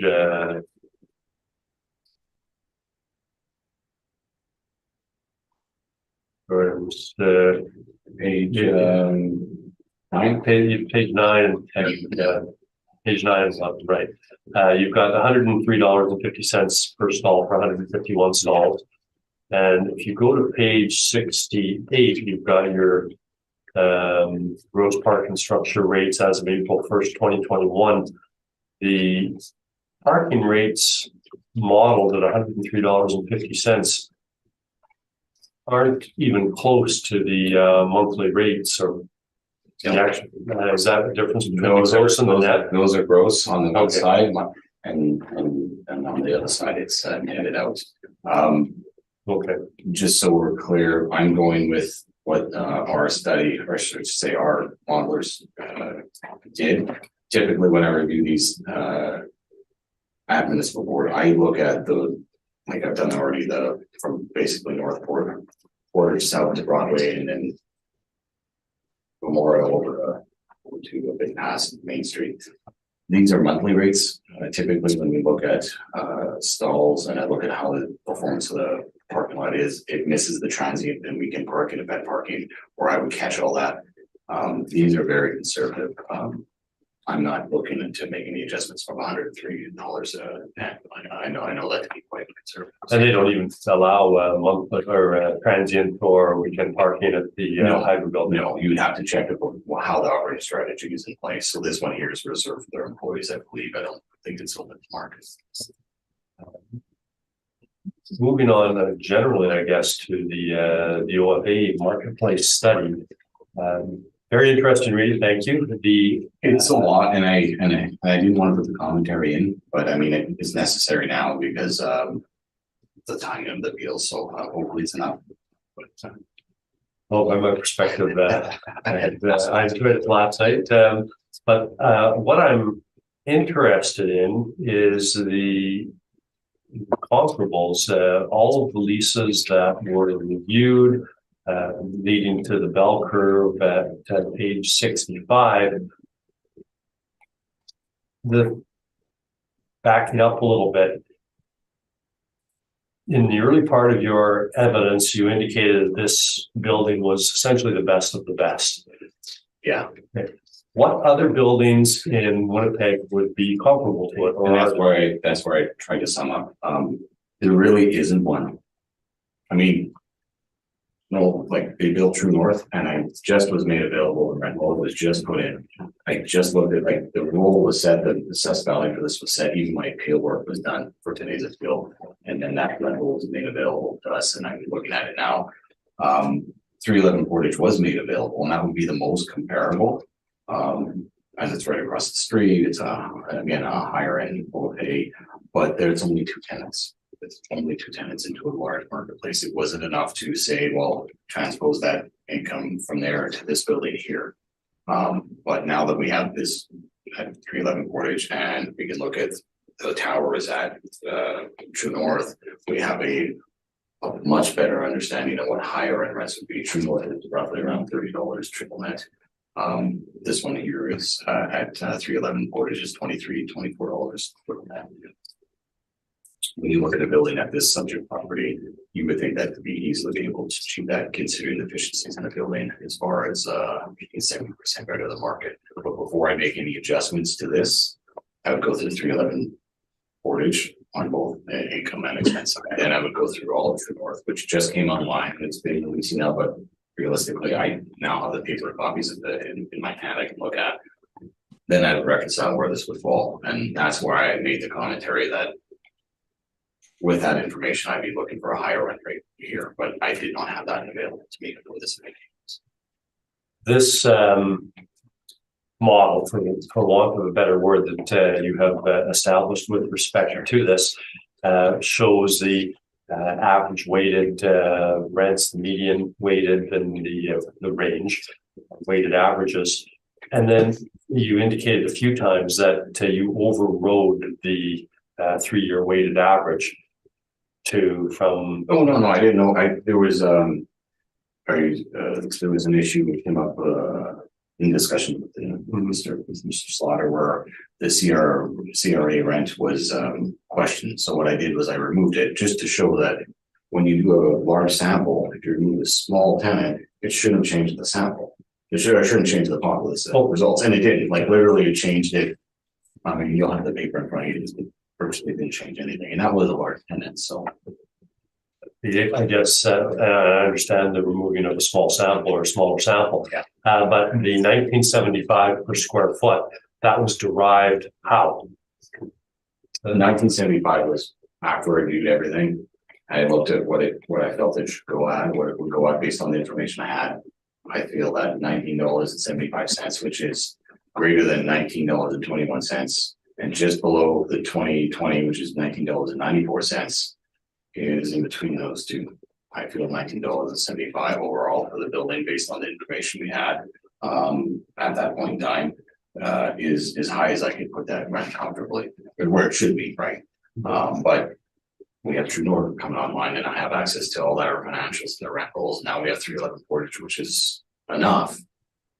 The assessor now has ability to judge this performance of this building, and before I would do that, I would have to go through all three buildings and ensure that the subject property itself is achieving a higher, greater than average efficiency in that occupancy cost. Because if you were going to be paying tenant and you're going to give your rent in that basis, if you're paying less for cost, it's going to raise that effective net rents. Okay, thank you. My final series of questions relates to the economies of scale that was being discussed toward the end. This is 517,593 square feet for a single owner-occupied space, and for want of a better word. And you indicated that there just is not that kind of comparative study done for Winnipeg market. No. What about other markets? I don't examine anything outside of Winnipeg, obviously. I just meant for comparative studies. Have there been comparative studies with respect to economies of scale affecting Class A buildings in larger jurisdictions? I couldn't tell you. I'm not aware of any. Like the way that I've looked at economies of scale, I don't think it's really been. You can play both sides of that coin. Realistically, we have to do a comparative analysis. You don't have a smaller sample or CRU to the largest, then you would have to somehow do the numerical math on that. But we don't have that for these size of buildings. If we are going to explore that route, and it's not done here today, and it's not done in this board, and the reason why I haven't done it is because you have pretty good orders from this board indicate not to. You should be looking at a floor plan your largest size floor plate in your building would be your bracket, because you could lease out that floor plate to multiple tenants. Right. So from that floor plate, you could go to the marketplace and then you can maybe do that analysis. But I don't see the relevance for here today, especially when I'm looking at, they did Great West Lake for a number of years and they didn't apply economies of scale. Basically, what you see here today is what they did when I observed this hearing. They looked at it was an owner occupied building, first of all. They looked at the marketplace, what it was leasing out at. The assessor brought in what they felt, the agent brought in what they felt. Then they looked at the Johnson report to see what it was. And they reconciled between the two. They didn't have economies of scale for largest building, owner occupied building in the city. So from that aspect, it was quite clear this is how we should look at it. So for economies of scale, I haven't explored that. So great. Thank you very much. That's my series of questions. Thank you. Mr. McIntyre. I have several. Would you agree that property assessments are an estimate of value and not an exact science? Yeah. And secondly, what's your definition of global marketplace? You've referenced that in this report. Global marketplace would be all of the buildings. So for this case here for the OFA, we have 6 that rent. So the 6 would be the global marketplace, or there would be 17. So that would be the totality. Would you not agree that the word global means the world? No, This is Winnipeg's marketplace, right? it's a term that's used. I mean, you can change it to the Winnipeg. You can change it to any. Call it what you will if you want. The global is what I used as far as for Winnipeg's global OFA. We have 6 that rent, so that's what it is. Did you review any of the leases that are part of the study? Typically we do not get the leases from the owners. I was able to review Great West Life because it was provided to us in the St. Mary's order, by hearing, I should say. But the majority of the leases that are in place, we simply don't get. We get a rent roll, we get a rate. Usually, you'll get a step ups or whatever they'll be, and it'll be quite detailed enough that you can make a study off of it. But we don't get the full leases. They virtually never supply. But certainly we've heard today that these leases change, right? Unless the owner holds it out to us, we can examine it. And typically it's just the INE sheets that are sent or the financial data that they use, the income statements that they use there. So are you the only one doing Class A office buildings? At appeal, I believe so. I don't assign anything, but I reviewed the OFA. I reviewed the OFA, the OFB populace before it was set in percent change review. I obviously had the study done, then the rules were set. So at appeal, I believe I've done all the OFBs so far. I've done the majority of the OFBs. I think a few other people haven't had OFBs as well. Just the way they're scheduled, I can't be at every hearing. No, I appreciate that. So did you deviate from the model for any of the OFBs? Yeah, a few of them I made overrides too, given their situation. But I can't be. I didn't review any of that for today's hearing. Okay. There was a few that were below market and they needed adjustments, and then there was a few that I don't believe I did anything at the better end of the scale. There's just a few that were lagging in the marketplace. So did you do all of the OFAs in downtown? And are they all deviating from the model? No, I don't know. Most of them were quite accurate. We're fine. Okay, that was my questions. Thank you. Thank you. I have just a couple, just for clarification, the document that I didn't see, but I understand what is there, and I'm just going to clarify it, Mr. Pohl, and you can tell me if I have it correct. You removed CRA from that one determination, and it dropped your weighted average from 1921 to 1907. Is that correct? Yeah, you can wait to see that page. It dropped. I did the 2 years, obviously the 2018 year, and then the stabilized, which also would include that. So 2 differences. And as you can see, as you do both year, the individual year and the next year, it's even less of an impact. There's virtually no impact. So once you see the page, it's self-explanatory. Yeah, I just clarifying that I understood it correctly. Okay. And when we look at your workup, so you deviated from the model on your rent, your shortfall, and your vacancy. Is that correct? No, I just on sorry, as far as my Yes. study, yes. Yeah, okay.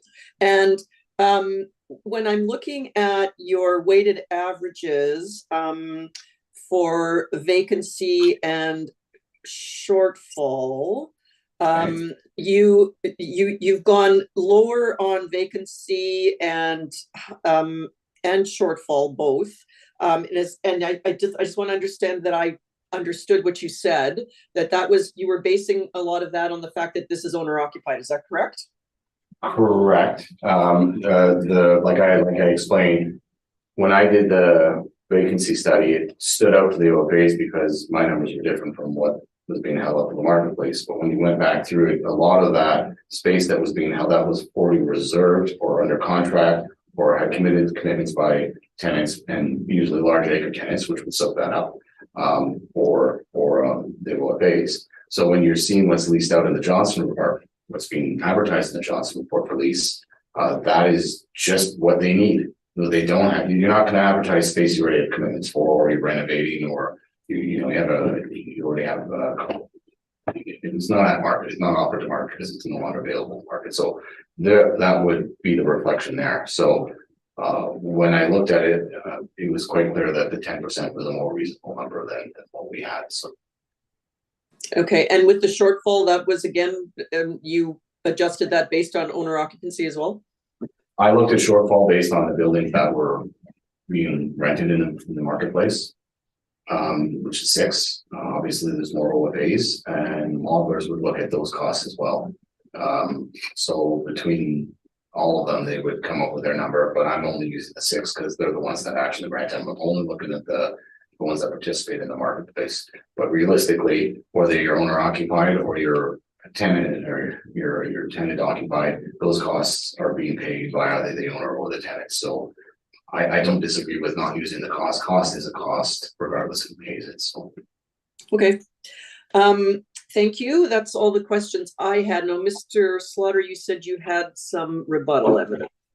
Yes, thank you, Madam Chair. Would you prefer that we go through that now or after the direct? Let's do your rebuttal now before you present. Yeah. Oh, thank you. But so we have to find it here. So just a second. I just ask for like a 2-minute break. Actually, I might agree with that. Sorry, what's that? Okay. Can we get a 2-minute break? Right now? Okay, I was going to do it after the rebuttal, but we can do it now. Sure. Let's just take 5 then and come back Sure. at 10:40.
We are live, Madam Chair. Okay, thank you. I'll call the meeting back to order.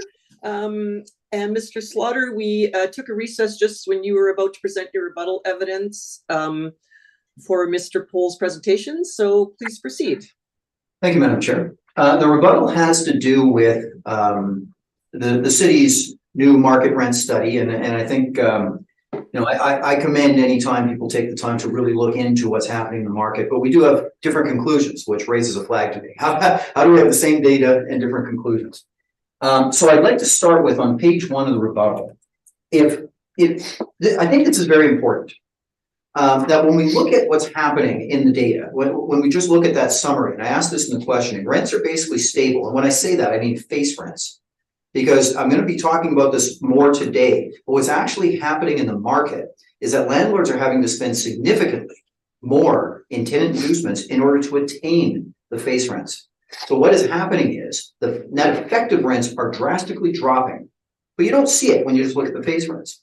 But what you do see is then you go across to the vacancy. And the vacancy is basically doubled, whether you include the entire Class A denominator or just the least Class A denominator. From the last assessment cycle, so the end of 2017 to 2020, it has increased, according to the city study, from 8% based on the leasable downtown Class A to 20%. And when you take a look at those factors and consider that the recoverable and non-recoverable expenses, basically, I think they increased a bit. Well, I know they've increased, but let's say they're fairly static because those are not a major part of the net analysis. But you'll see on page 1 what that means for the aggregate Class A. So that's all 6 buildings. What has happened? The income has dropped since last cycle by 38% based on this data. And I don't disagree with that conclusion. That is what's happening in the market. This is a softening of the Class A market. And let's be clear, we're not talking about what happened from the pandemic. This started in basically 2018. And what happened in 2018, of course, is True North came on stream. Now that's one building. One would not think that would make a major difference, but it does. It was 300,000 square feet on a total square footage of leasable space in the Class A of 1.8 million. It's a significant increase. And one would also say, well, an increase in supply doesn't necessarily mean an imbalance. Demand should increase as well. And to be honest, I mean, back at the time when they were talking about True North, there was a lot of people, including myself, who thought we would see this net new tenancy come in for this significantly better building. It's a double A. It's completely different than the other Class A buildings. But that didn't happen. What happened is that they attracted tenants from other buildings.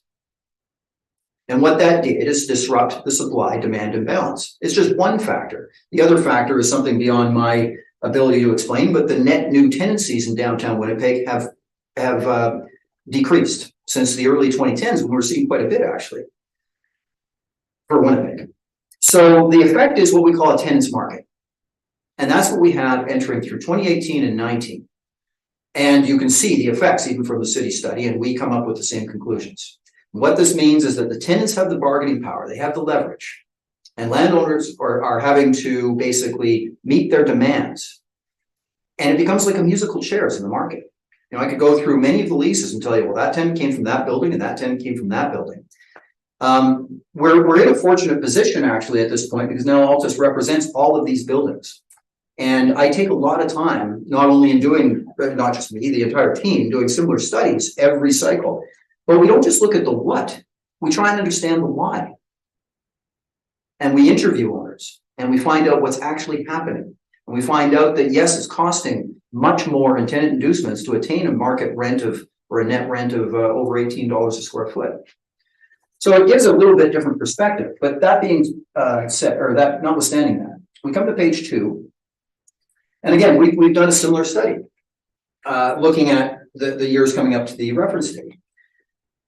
And there's a few important points about what I just described in the market, softening and becoming a tenant's market, is that the assumption that a step-up rent negotiated in a previous year, when it steps up, would be indicative of the market at that time, is often true in Winnipeg. In fact, 4 years ago, I'd say, yeah, that's pretty much the case, because everything was fairly static. But if the market were to escalate more than the parties imagined at the time of signing the lease, that step-up would be below market. The opposite is true as well. The market softens, that step-up is now above market. And that's why when we're trying to understand the market sentiment in a given year, I disagree with including step-up rents. And so that's one area where the city and Altus disagree. So what you see on page 2 is our summary in 2019 and 2020 of the actual leases negotiated. And these could either be new, and when I say new, I don't mean net new. Almost every one of these leases are tenants from other buildings. It's this mass musical chairs and a kind of a competition between the buildings to attain occupancy. Or renewals, because a renewal typically is going to be a new meeting of the minds, typically, not always. It can be a renewal that's stipulated in the previous lease. So we look at that, and of course we have about half as many leases signed in the years as what the city would have, including step-ups, and our conclusions are different. You can see that on the top of page 2, the weighted average for Class A, according to our analysis in 2020, is $17.99.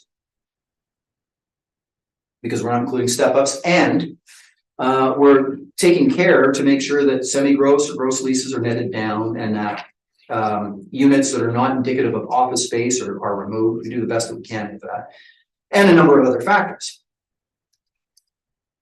So if we were to say then, well, let's include step-ups. Okay, we can include step-ups for a different exercise, and that is what is actually being paid in the marketplace in that year. And that's also a very valuable exercise. But as I alluded to in the questioning, if we're doing that exercise, we need to look at all of the leases. And there are 190 approximate Class A office leases. We've done that. And I'll walk you through that in a moment. But the conclusion of that analysis of rents paid in 2020 is a weighted average of $18.18 a square foot. So you can see why the concern and why there's been a number of questions back and forth between Mr. Pohl and myself over the last number of hearings, is that how do we start with the same data but come to different conclusions? And I'm not pointing fingers. It's easy to do. It's very easy to do because there's a lot of data. But I'm trying to be very careful to get very clinical about what we're looking at. Can I just interrupt for one moment? Sure. I didn't have a chance. This is the same as the study you did last time, but it was the first chance I got to look at it last time. This is the second chance.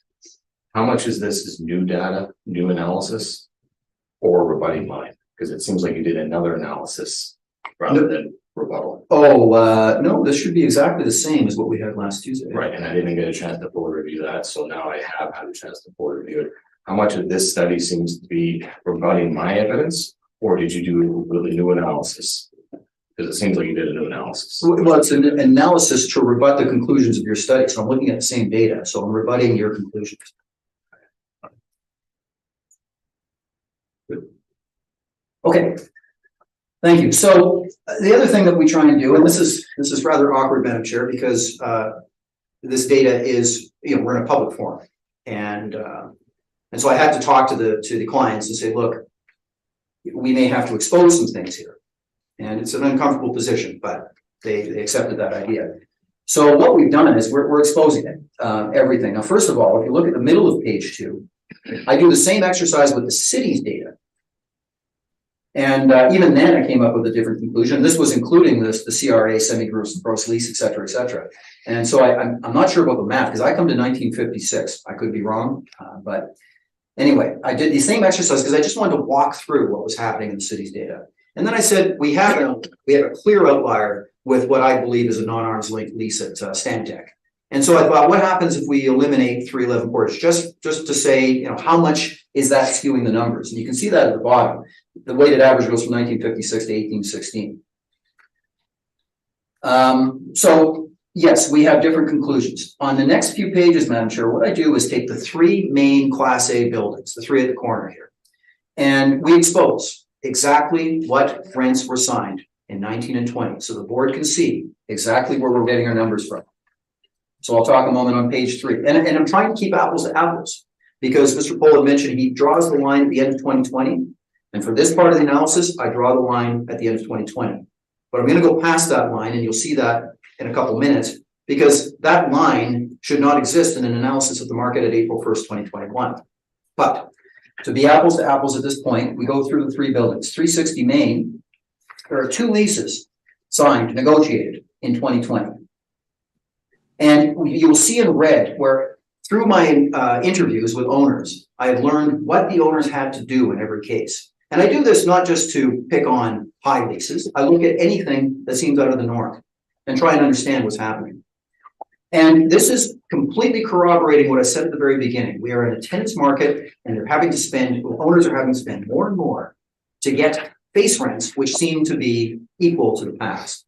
So the first rent negotiated in 2020 for 360 Main was at $20 a square foot. And let me be clear, every rent practically that you see here, unless I note otherwise, has a tenant inducement or landlord work. Where I noted in red is where it's over $40. In some cases, that number can go up to as high as $100, which I shook my head when I first heard. I could not believe that that was the case, because in 20 years of analyzing buildings like this, I typically think that $50 is high. That's how much things have changed.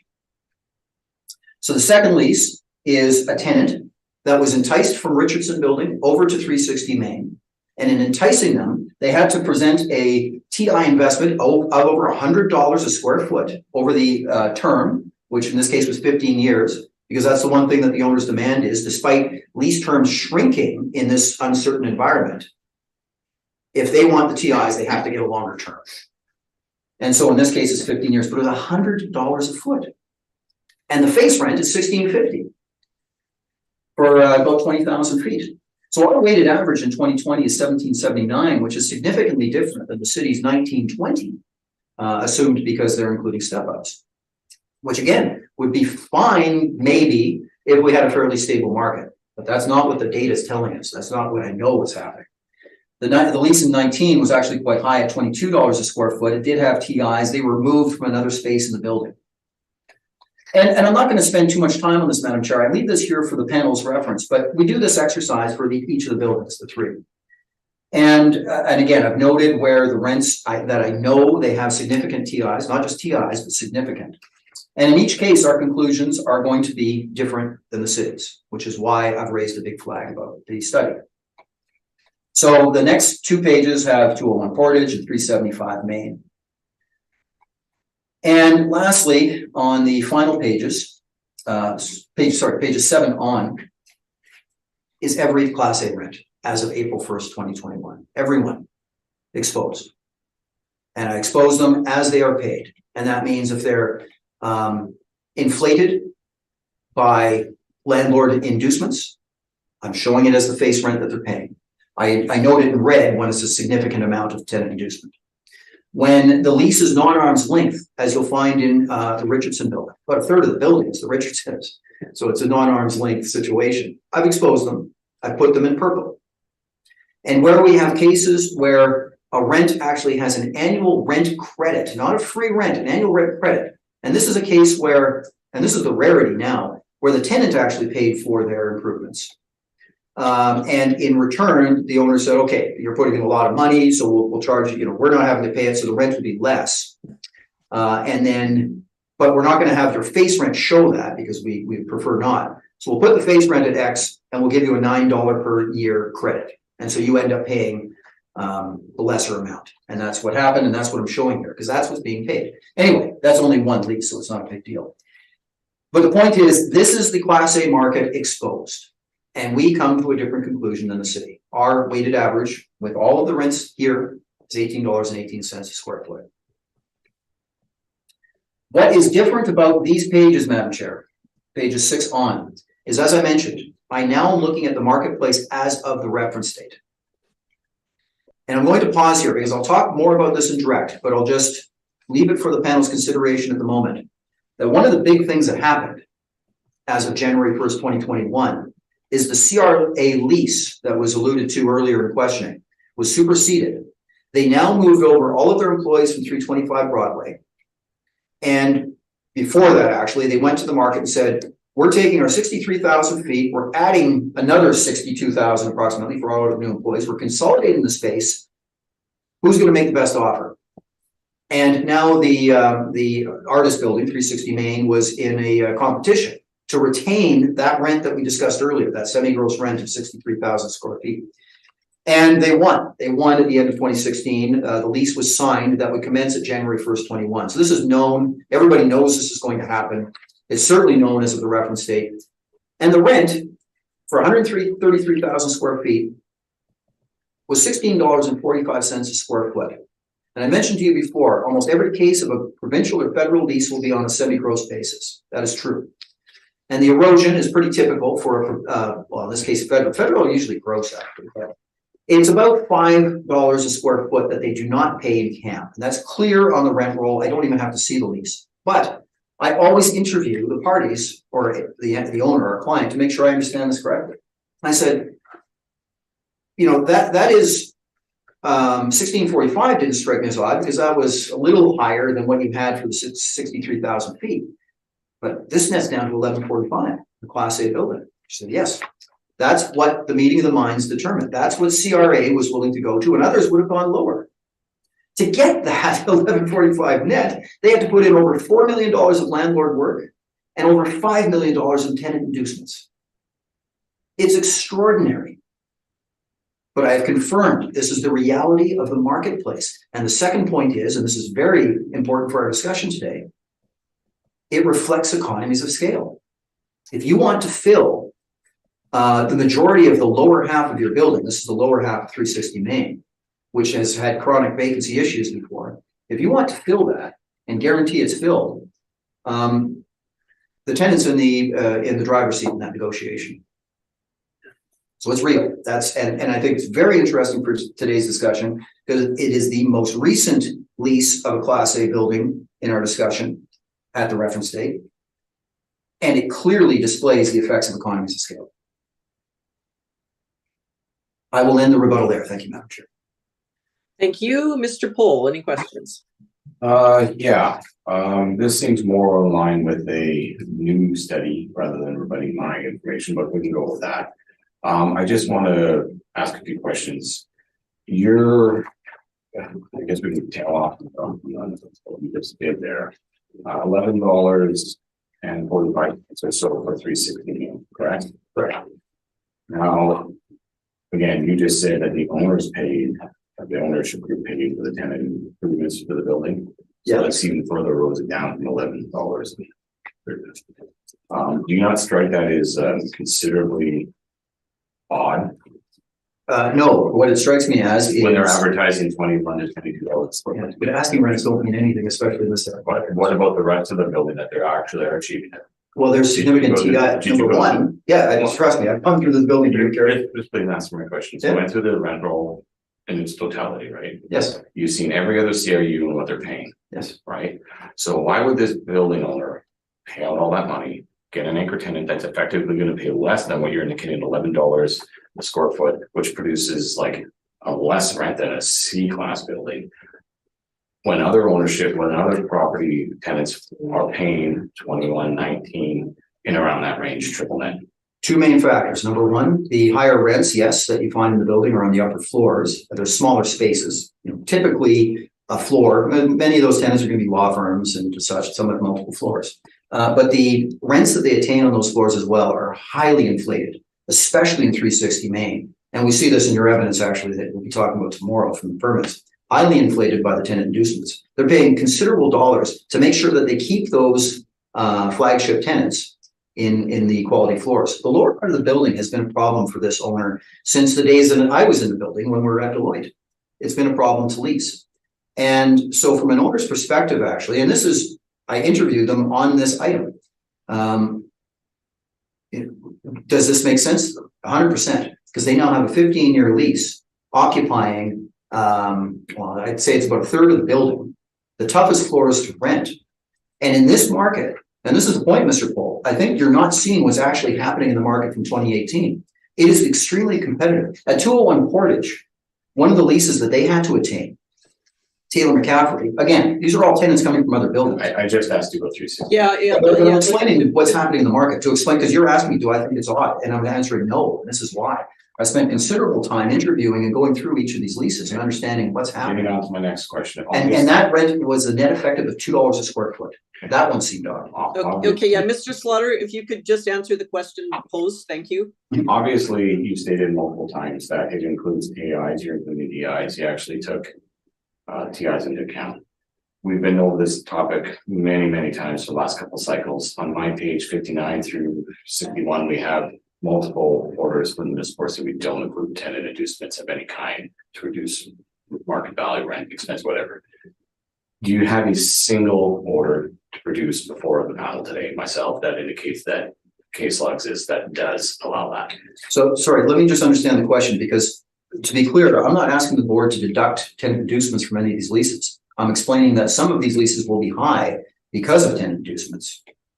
So you're just taking it off of what they're holding out to us. Yeah, I'm trying to explain, like, I've gone through the trouble of trying to understand what's happening in the market. I'm trying to- Next question would be, you got into when does the lease start? It's not being reflective of the market.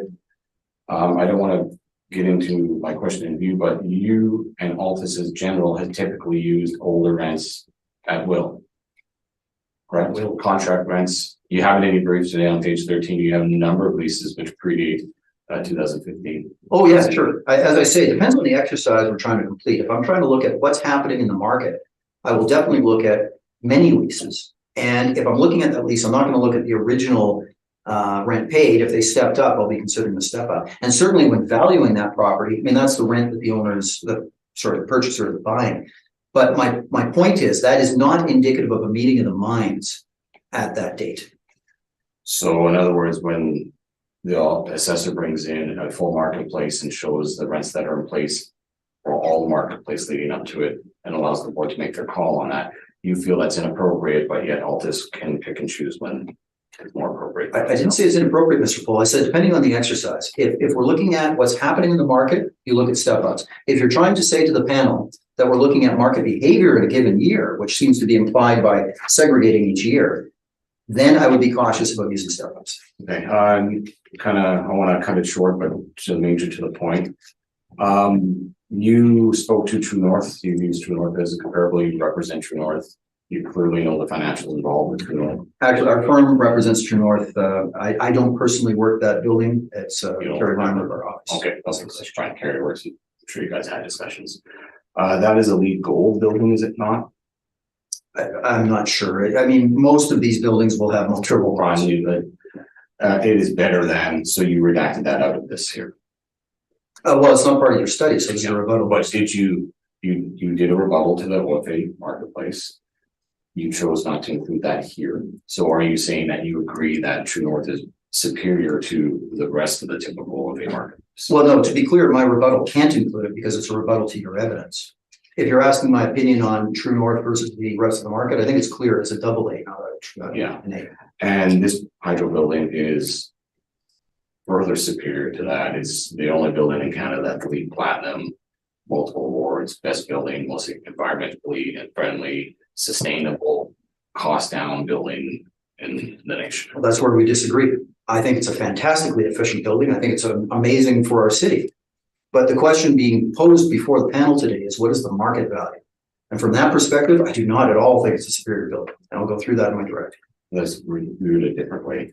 Do you feel the costs associated to occupy this building, not just net rent, but the effective cost of paying the utility side is not superior to anything in this country? Yeah, the exact math is it would be using an average utility rate, this would be $1.75 a square foot less than typical Class A. So wouldn't it be inclusive that the two newest buildings be more in line? Not at all. Should be included in the study that you're rebutting. Not at all. I can say this for direct, but this building was built for the goals and objectives of Manitoba Hydro as a utility company. It's not built at all based on market standards. I think the best evidence of that is that as impressive as this building is for its efficiency, if this was going to become a market gold standard, other buildings after would be built like it, and there aren't. Quite frankly, I don't think they're the markets. I don't think they could possibly build this building multiple times over. Exactly. That's my point. Not the market wouldn't sustain it. Not for that reason, though. I think it would be sustainable. It's just the fact that this is the first out of the gate.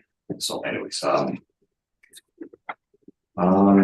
than the Richardson building, why are you using the Richardson building's leases that are non-arm's length? You have them in purple, but I don't have black and white on mine. So why would you even be including those there? Well, as I said, I'm trying, based on what you've presented as evidence, I'm trying to show the panel what those rents actually But I didn't include any arm's length tenancies at Richardson. I think you did. You had Windham Insurance, which is the Richardsons. You had Tundra Oil, which is the Richardsons. Anyone where they check out is not owner occupied, we would be using if it's owner occupied and they're not checking it off. Okay. Fair enough. That's all the questions I have. I'll do the rest of the direct. Thank you. Mr. McIntyre, I have no questions, thank you. Mr. Mann, No, I have no questions. Thank you. and I do not either. So, Mr. Slaughter, I think you can proceed with your presentation. Okay, thanks very much, Madam Chair. So we have the direct evidence, looks kind of like the last one, but it states Manitoba Hydro place on it. So let everybody turn to that.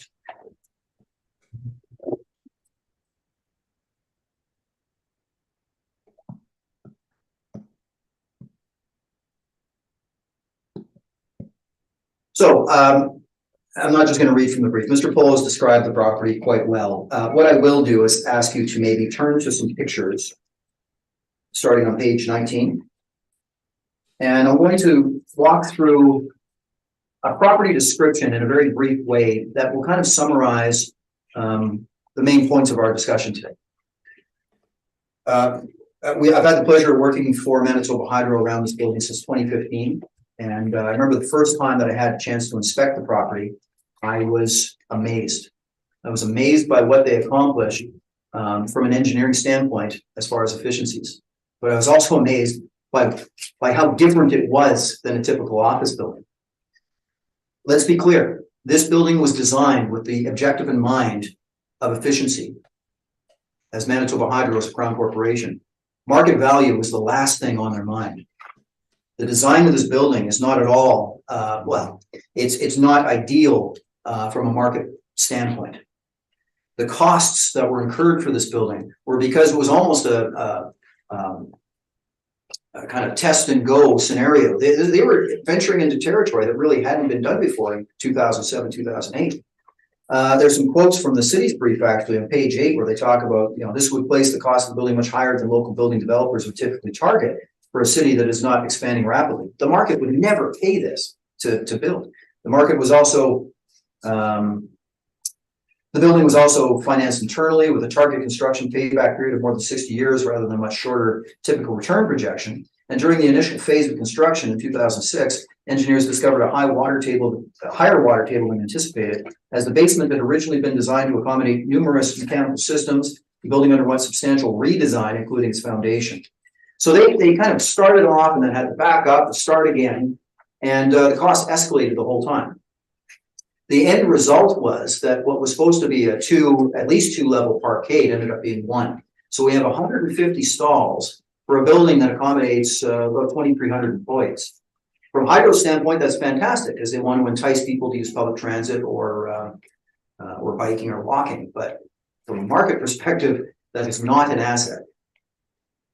So we have pictures on page 19, and the way the building's designed, I think it's fascinating. And I'm not going to do it justice in trying to describe it third hand because I'm not an engineer, but I still think it's fascinating. If you look at the building from the top, it looks like an A. And the base of the A, or the widest point, is facing south. And the reason is that it captures the maximum amount of solar energy from the southern exposure. And then they take the airflow into that south side, and they pump it into what they call the lungs of the building. And these are 3 atriums, 6 stories each, that go up. The air comes in and they humidify the air, and then they pump it through, not an HVAC system. There's no HVAC in this building. It goes through the floor vents and then it comes up. So the air is coming upwards instead of being forced down. Fascinating. But right off the top, what was explained to me is that the building had to be 18 stories, whether or not they needed it to be or not, because it's 6, they needed that height, which would be 6 stories for each atrium. So right off the top, the design is not even based on what they require for occupancy. It's based on the efficiencies. Please do not get me wrong. I'm not criticizing it. I am amazed by this building. But again, our objective today is to determine what the market's perception is or would be of this building. So when you go into a typical floor, you'll see this on the bottom of page 19. You'll have this kind of raised flooring where the vents are underneath. And the ceiling is exposed concrete because you don't have any drop tile ceilings to hide HVAC. It's just open except for sprinklers. Interesting, not the most finished space, and this is where it is very different than high quality Class A. But one of the implications of that, and I remember hearing this back before I even worked for the building, but it was reiterated many times, including on Wednesday when I was there, is that you can hear a conversation on the far side of the building because the sound just reverberates around the whole floor. On page 20, we see what is the only office space to ever be leased in the property.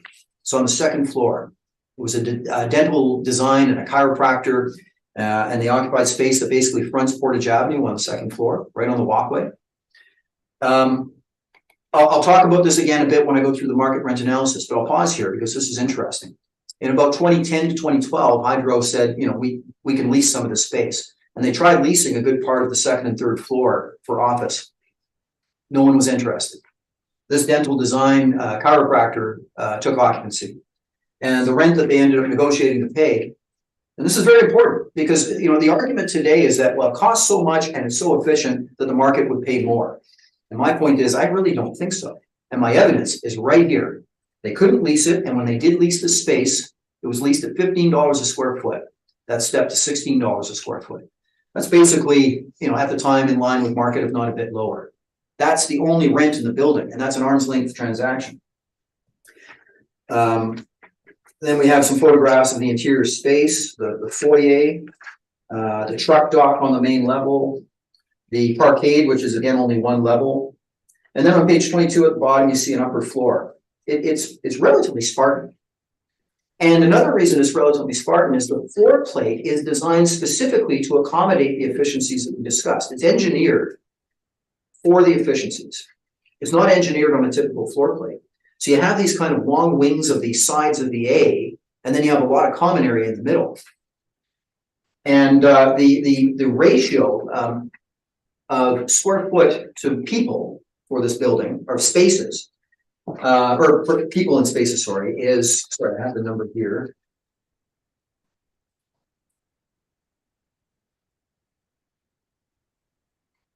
Uh, 285.52 square feet per occupant. And this is because the space is not efficiently laid out. And I can tell you as an occupant of a Class A building, I look at these kind of stats often. I'm also told them many times by our head office what we should be at. And people typically now aim to be at about 100 square feet per person. That's not usually attainable unless you're in Toronto in small cubicle or small workstations, but you're definitely hovering around 150. So this is what my conclusion is. It's a inefficient floor plate design, again, because it's not designed for market standards. So that's kind of the overview of the building, Madam Chair. And there was a great difference in the actual leasable area, but Mr. Pohl and I had a chance to work that out last cycle, so we have no concerns there. So what we're left with is Class A building that is extremely efficient, but not at all designed to market standards. And we can see that the market doesn't really, they won't pay more for just the efficiency. Sure, their costs and their recoveries might be a bit less, but that's only one part of the CAM. The taxes are actually higher here anyway. But it has been proven that they're not going to pay more. The leases in place for the main floor restaurants and retail are not above market. In fact, in some cases, they're below market. We'll talk about that later this morning. So we've gone into an analysis, Madam Chair, on page 13. And overriding this entire analysis is the understanding that the market has drastically changed since the last reference date. I haven't even begun to talk about the biggest change as of April 21, and that is we entered a pandemic and the change in people's use of office space changed. That's something we'll talk about a bit later in capitalization rate. But in any event, the market has changed by April 21 from what it was before. I read a quote on page 13. This comes from the Collier's Winnipeg office market report for Q1 21. And they state, in general terms, rental rates remain relatively flat, but lease inducements have increased, compressing net effective rents in Winnipeg CBD. This is exactly what I was talking about. It's the number one symptom of what we call the tenants market. A factor that we need to consider in applying a market rent to all 24 floors of office space, because this is designed as a single occupant building, is the principle of economies of scale. And I think this is not a principle which is under debate. It's a known factor that we have to consider. And that is that all of the things being equal, larger areas command lower per square foot rates or values. This comes from a recent municipal board order, very recent, just this year. Has to do with the space at 444 St. Mary, which was occupied by Great West Life, and they had about 100,000 square feet over multiple floors. And this is a quote from the board. Though the assessor did not make any adjustments for the economy of scale, nor for the location, the board is of the opinion that economies of scale should be a factor. Generally speaking, this would mean the larger the space, the lower the rent. So as much as I have a concern with some of the conclusions from the overall market analysis, again, we're a little bit different. I think the most important point is we can't take, a bunch of rents from other Class A buildings of various sizes and say, aha, this is what will apply to the hydro tower. We've looked at larger spaces in the market, multiple floor spaces. So on the bottom of page 13, we have 11 leases. And the very first was actually mentioned in the rebuttal, and that was KPMG, the accounting firm, moved over from the Richardson building to 360 Main. And with a tenant inducement of over $100 a foot over a 15-year term, they paid $16.50 a square foot. That's a fairly recent rent in a Class A building, but for about 20,000 feet, not 500,000 feet. And we go up in size from there. Number 2 is at the Richardson building. It was PwC. They have multiple floors, 25,000 feet, and their rent stepped to 18. So again, for the reasons I described earlier, we still look at that, but we give it a little bit less weight. It's not recent. Number 3 is BMO, enticed from 200 St. Mary over to 201 Portage. It's a continuous thing that you'll see in these leases. There's nothing net new. It's pulling from other buildings. And that's a 201 Portage, multiple floors, just under 30,000 feet, signed in February 2020, $20 a square foot. Number 4 is the TD Bank, enticed over from 201 Portage over to 360 Main. And they have multiple floors, 31,000 square feet, signed in mid-2018. That's $16 a square foot. They really got a deal when they came over to 360 Main, especially on their main floor or the concourse level bank. Number 5 is BDO. Oh, I'm sorry, Madam Chair. I said number 3 I said was BDO, is BMO, it's Bank of Montreal. Number 5 is BDO, enticed from 200 Graham it was, to 201 Portage. They have multiple floors, 32,000 feet, signed in late 2020, $19 a square foot. Number 6 is healthcare pension fund. I believe they're at 200 Graham. They have 35,000 feet. January 2021, and they're paying $17.75 a square foot. Number 7 is Fillmore Riley at 360 Main. They have just under 40,000 feet. They were originally paying $17 on this rent, but they had a significant tenant inducement for their renewal, and they ended up paying $22 from that point forward. Number 8 is Taylor McCaffrey, enticed from 400 St. Mary to 201 Portage. Their rent is $16.50 a square foot, and that's the one that I mentioned. Their TI was also over $100 a foot. It was the largest TI investment to date at that moment, and their net effective ended up being about $2, just over $2 a square foot. A necessary move for a building that was in a lot of trouble. 3 more. 360 Main is Floyd Touche, enticed from the Richardson building.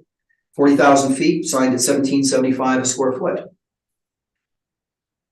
Second last is Aikens at 360 Main, renewed with significant TI at $23.50. They're on the top floor, 60,000 feet, but with a significant TI to get that. And lastly, and I think the best example, CRA negotiated in late 2016 for 133,000 square feet in 360 Main, a Class A tower. Rent commences January 1st, 21 for $16.45 a square foot, semi-gross, netting down to $11.45, notwithstanding TIs and landlord work. What we see here, Madam Chair, is clear evidence in my mind that the larger the space, the lower the per square foot rent. And I think that one of the best indicators of what's actually happening in the market right now is that CRA lease. But of course, I'm not proposing we use that for hydro.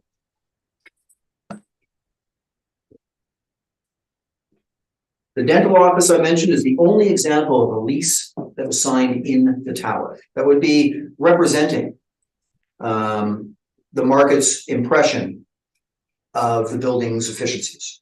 And they paid $16 a square foot for 2,000 square feet.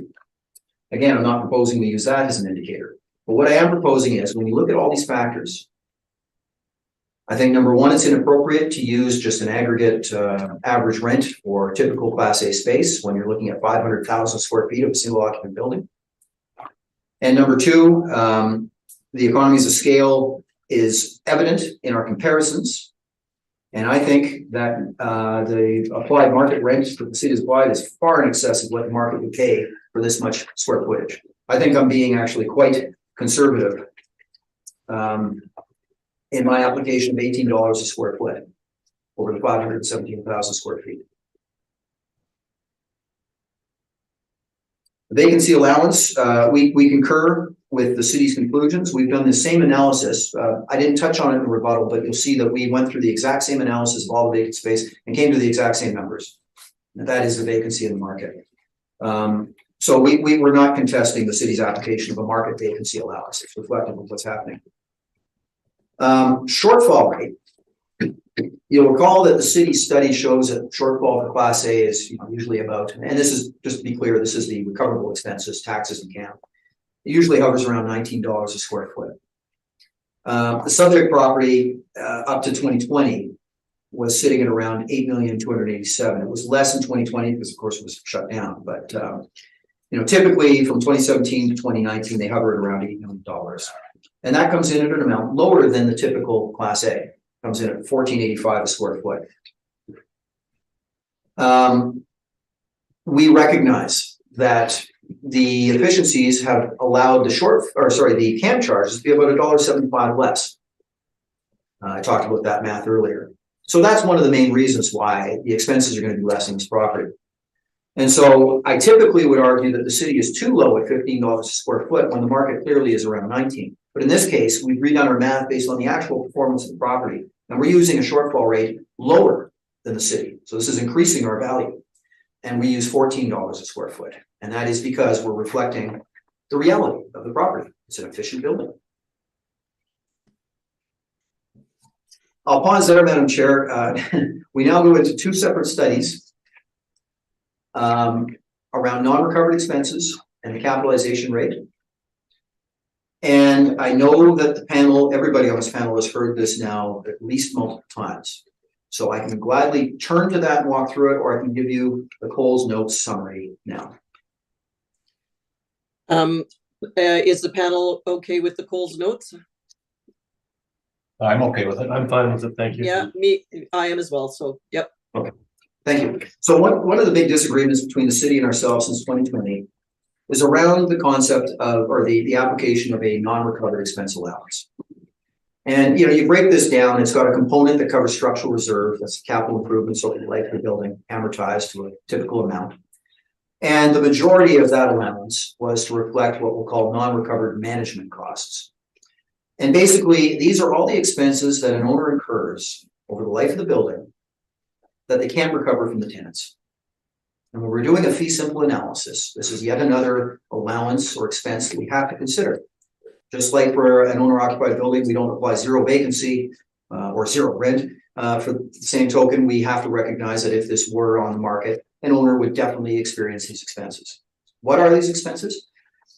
Well, they're not management expense. The name can be misleading. Management expense is clearly a recoverable expense. But most leases, especially for office, will allow the owner to recover your main expense items, utilities, taxes, janitorial, cleaning, repair and maintenance, which is different than capital improvements, but it's the necessary maintenance of their systems to keep the tenants happy. The tenants are willing to recover that, pay recoveries. And management, that's typically a recoverable expense. But what is not recoverable are items like professional fees, typically. And the biggest one, and others that can be included, but the biggest ones are space marketing costs. In the in the non-recovered study that I typically go through, there are quotes from appraisal texts, courses that I've taken over the years, and they're very clear that these are real expenses that you need to account for in some fashion. Space marketing costs are the number one that they refer to. Space marketing costs are basically the dollars that an owner has to spend to bring themselves to the occupancy that commands the value upon which we're basing our valuation, or commands the income, sorry. So they include the leasing commissions. And they're supposed to include tenant improvements, but that's a touchy issue. So again, to be clear, you will hear in the questions and the comments after that the municipal board has stated that they don't consider tenant improvements and leasing commissions. The question being posed to the board in every one of those cases, Madam Chair, was we'd like to deduct the tenant improvements from the rent. So remember when I was talking about CRA and I said that the net rent after making the deductions from the semi-gross rent was $11.45, and then there was a significant amount of tenant improvement. What was being asked of the boards in those cases is we'd like to further erode the face rent by the amount of the tenant improvements to bring us to a net effective rent. The board was 100% correct in saying, no, we will not do that, because an owner, or sorry, a potential purchaser buying that property would be fine with this rent, the face rent.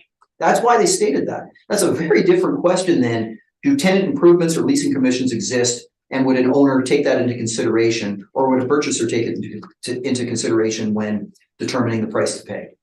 It's not what they're asked. The second main point about those decisions is, Madam Chair, in every one of those decisions, a 7% allowance was applied for non-recovered expenses. In some cases, 8%. So, in our opinion, I think that we are being asked to reinterpret board decisions, which weren't really asking the question that we're asking today, which is, should a valuation consider very real expenses that appraisal texts tell us we cannot ignore, that the market shows us are real, and that other assessing authorities, frankly, have recognized? We went through a study of non-recovered expenses in that, and you've seen it before, but we conclude that of the sample size that we look at, you will see, when you include the right items, you will see non-recovered expenses that completely justify the 7% that we're proposing. If you look at any individual income statement, you may or may not see it. You will see sometimes that it's extraordinarily high because the building is going through a time of lease up. And there'll be other moments when the building's stable and you will see very little. And this is exactly why the assessment department originally had stabilized this amount. I think it was a wise move, because otherwise you would have this in value, right? It'd be up and down depending on the point in the cycle of the building. The only argument, Madam Chair, for not including the non-recovered expenses is if it can be shown that the capitalization rates that you're using in your analysis are based upon not only the same rationale that you use for valuing the property, but are not inclusive of the non-recovered expenses. In other words, you have to be apples to apples. And this is where I would turn to our capitalization rate study. And maybe I will ask the board to do that, because this is where I think our methodology, at least, comes together. So we have a document that was provided with the direct evidence called the Altus Group Capitalization Rate Study for Office. Does everyone have that? Yes. Yeah. The one that says final reduced size? Yeah, that's it. Okay. Because of the first hearing that I had where I sent it all in and realized it didn't go through because it was too darn big. Okay, I think we all have it, so go ahead. Okay, you know what? My computer went dead, but I think I know it off by heart. So you can plug in if you want. Oh, that's okay. I've got it here. Thank you. Sorry, Madam Chair. I better just turn to that document so I know what page. That's fine. Just proceed when you're ready. Okay.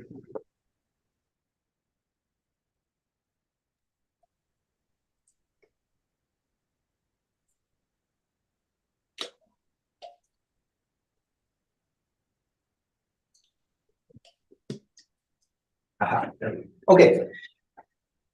A couple of points that I want to bring out from this study. I'm not going to go through the whole thing. Yeah, I think everyone on this panel has heard something about this, but there's a few main points that when you're developing a capitalization rate for your analysis. Number one is you have to be careful about which properties you're looking at. And so we have some guiding legislation and methodology here, and we quote the IAA standards on page 4. That when you have partial interest sales, this is 5.4.2 of the standards. These transfers should not be used as valid sales without thorough testing, analysis, and documentation. That's when you have 250% interest being purchased. And similarly, acquisitions or divestments by large property owners that include multiple parcels should not be included. But we've kind of talked about that questioning. So what we're going to move to is page 5, where we talk about our conclusions last cycle on capitalization rates for Class A buildings. And we looked at the broker studies, which again, you have to be careful about the methodology. It has to be apples to apples. And so I don't believe, I can't guarantee, but I don't believe that when the brokers are determining, ballpark figures for cap rates, they're doing things in the exact same way that Mr. Pohl or myself would for a fee simple analysis. And for that reason, we typically, we look at these, but we take a grain of salt with the conclusions of the studies. But anyway, they were ranging for Class A from 5.5 to 6.25.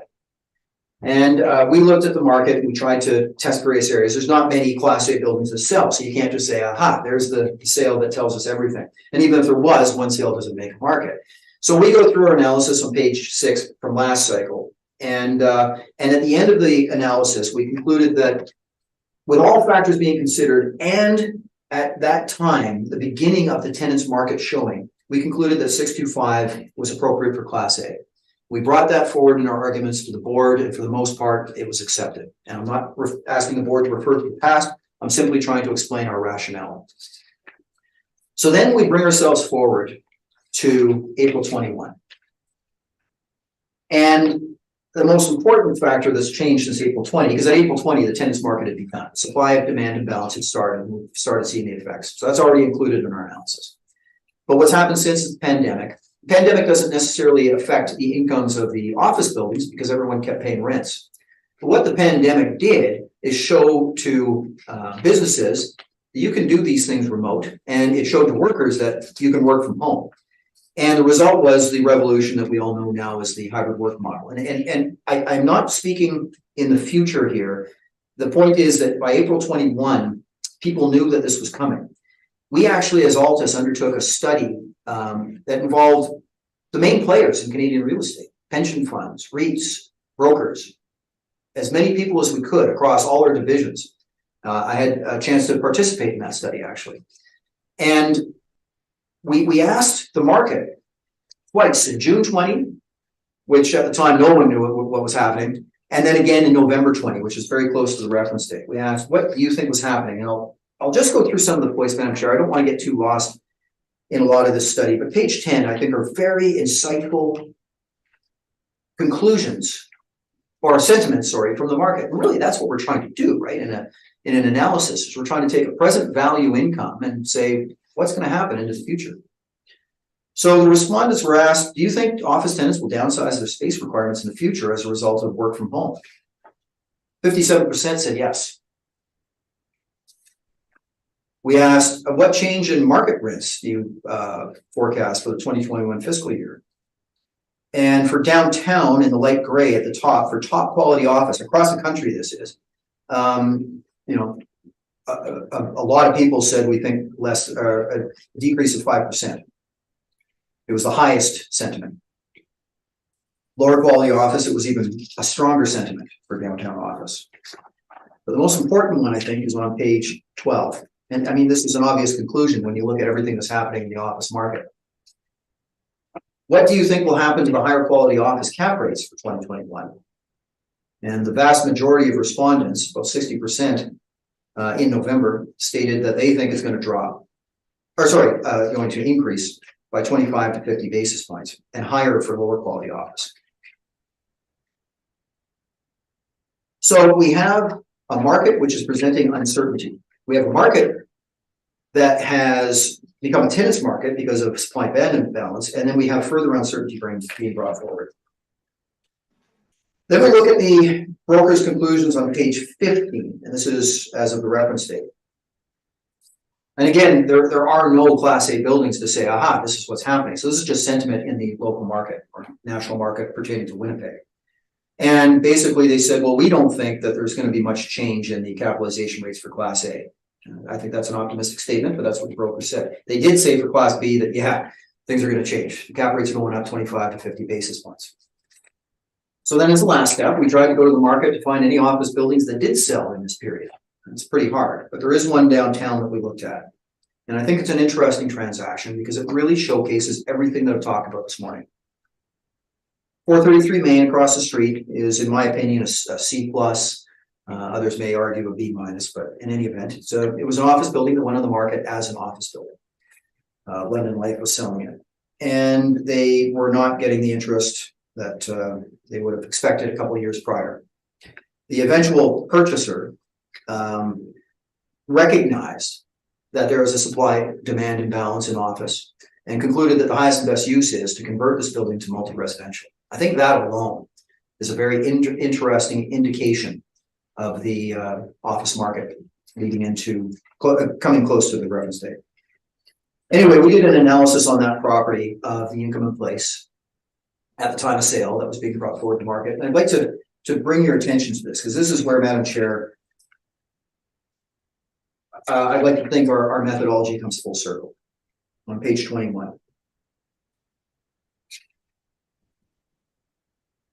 So when looking at a cap rate, we have to be careful. I mentioned this many times, that we're doing things in the same way that we would look at the valuation of the subject property, apples to apples methodology.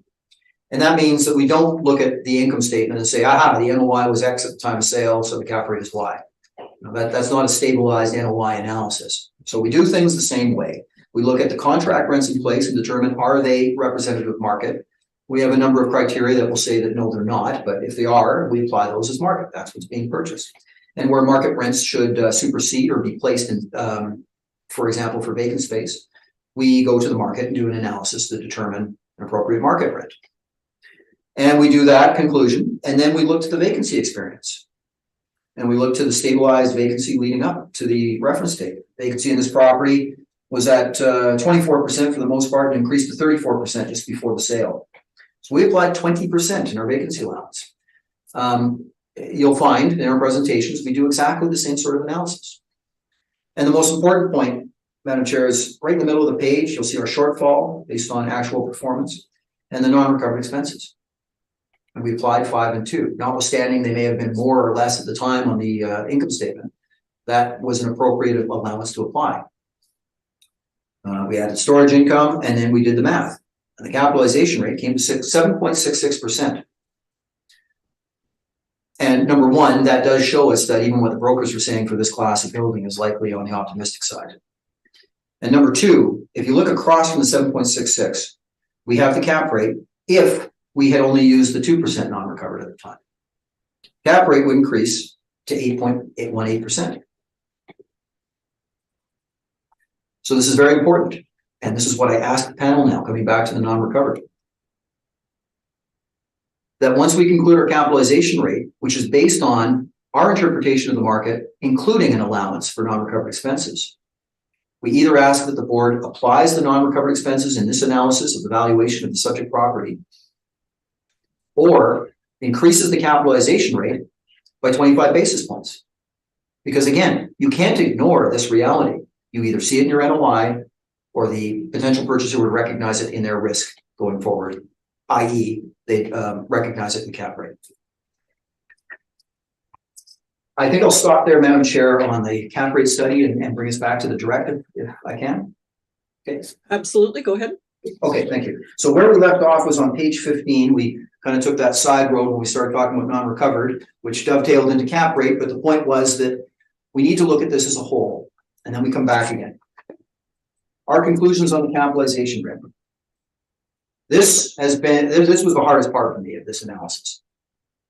Because we had argued last cycle, as I mentioned, for all Class A, 6.25%. And that was in April 18. And we're looking at a less stable. There's no way that anybody could say the office market in April 21 is more stable or as stable as it was in April 18. That would mean a higher capitalization rate. But what we've concluded is, to be very fair, that we are trying to recognize some of the realities of this property in the NOI, in the market rent, and in the vacancy allowance. And the last thing I want to do is be here trying to double count for factors. So long as we recognize the realities of the marketplace at April 21 in the NOI, I would accept the city's capitalization rate at 6%, which is actually less than last cycle. But with the caveat that if the board does not feel that the 7% non-recovered expense should be applied, then I strongly request the cap rate be applied at 6.25%. The last part of the analysis, Madam Chair, is the parkade valuation. Retail and parking were hit extremely hard during the pandemic, but I think the city has been fair in their applications of rents for parking. The cap rate already is at an escalated amount, which we agreed with previously. So long story short, we don't have a contention with the parking. I think the city has been very fair in that application. So on page 17, Madam Chair, we conclude, and really then the only difference that we're asking, differences are the market rent, which we feel quite strongly about, the non-recovered expenses, and we've actually decreased our shortfall rate, which heightens our value slightly. We agree with everything else that the city has done. So our value is 120,569,000. And I think that concludes our presentation. Thank you very much. Thank you very much, Mr. Slaughter. Mr. Pohl, any questions? Yeah, I will, but given the time, it's gonna span longer than what we got for lunch. Would it be more reasonable to break for lunch now and then come back? I think it'd be best use the first time. We could do that. What does the panel think? I personally think we should go ahead. Okay. Yeah, it does make it a little easier to remember. Like when you're questioning, it's going to make it a little easier for us to recall what Mr. Slaughter said if we do it now. Okay. Yep. We will break after the questioning for this. We'll take a break for sure for lunch. Yep. All right, we'll just get into it then. I'm gonna go through a non-recoverable section first, then a capitalization rate, and then we'll get into the direct. Okay. So, unrecoverables. How many of them are OFAs and how many of them, how many of the comparables are OFAs that you looked at in your study?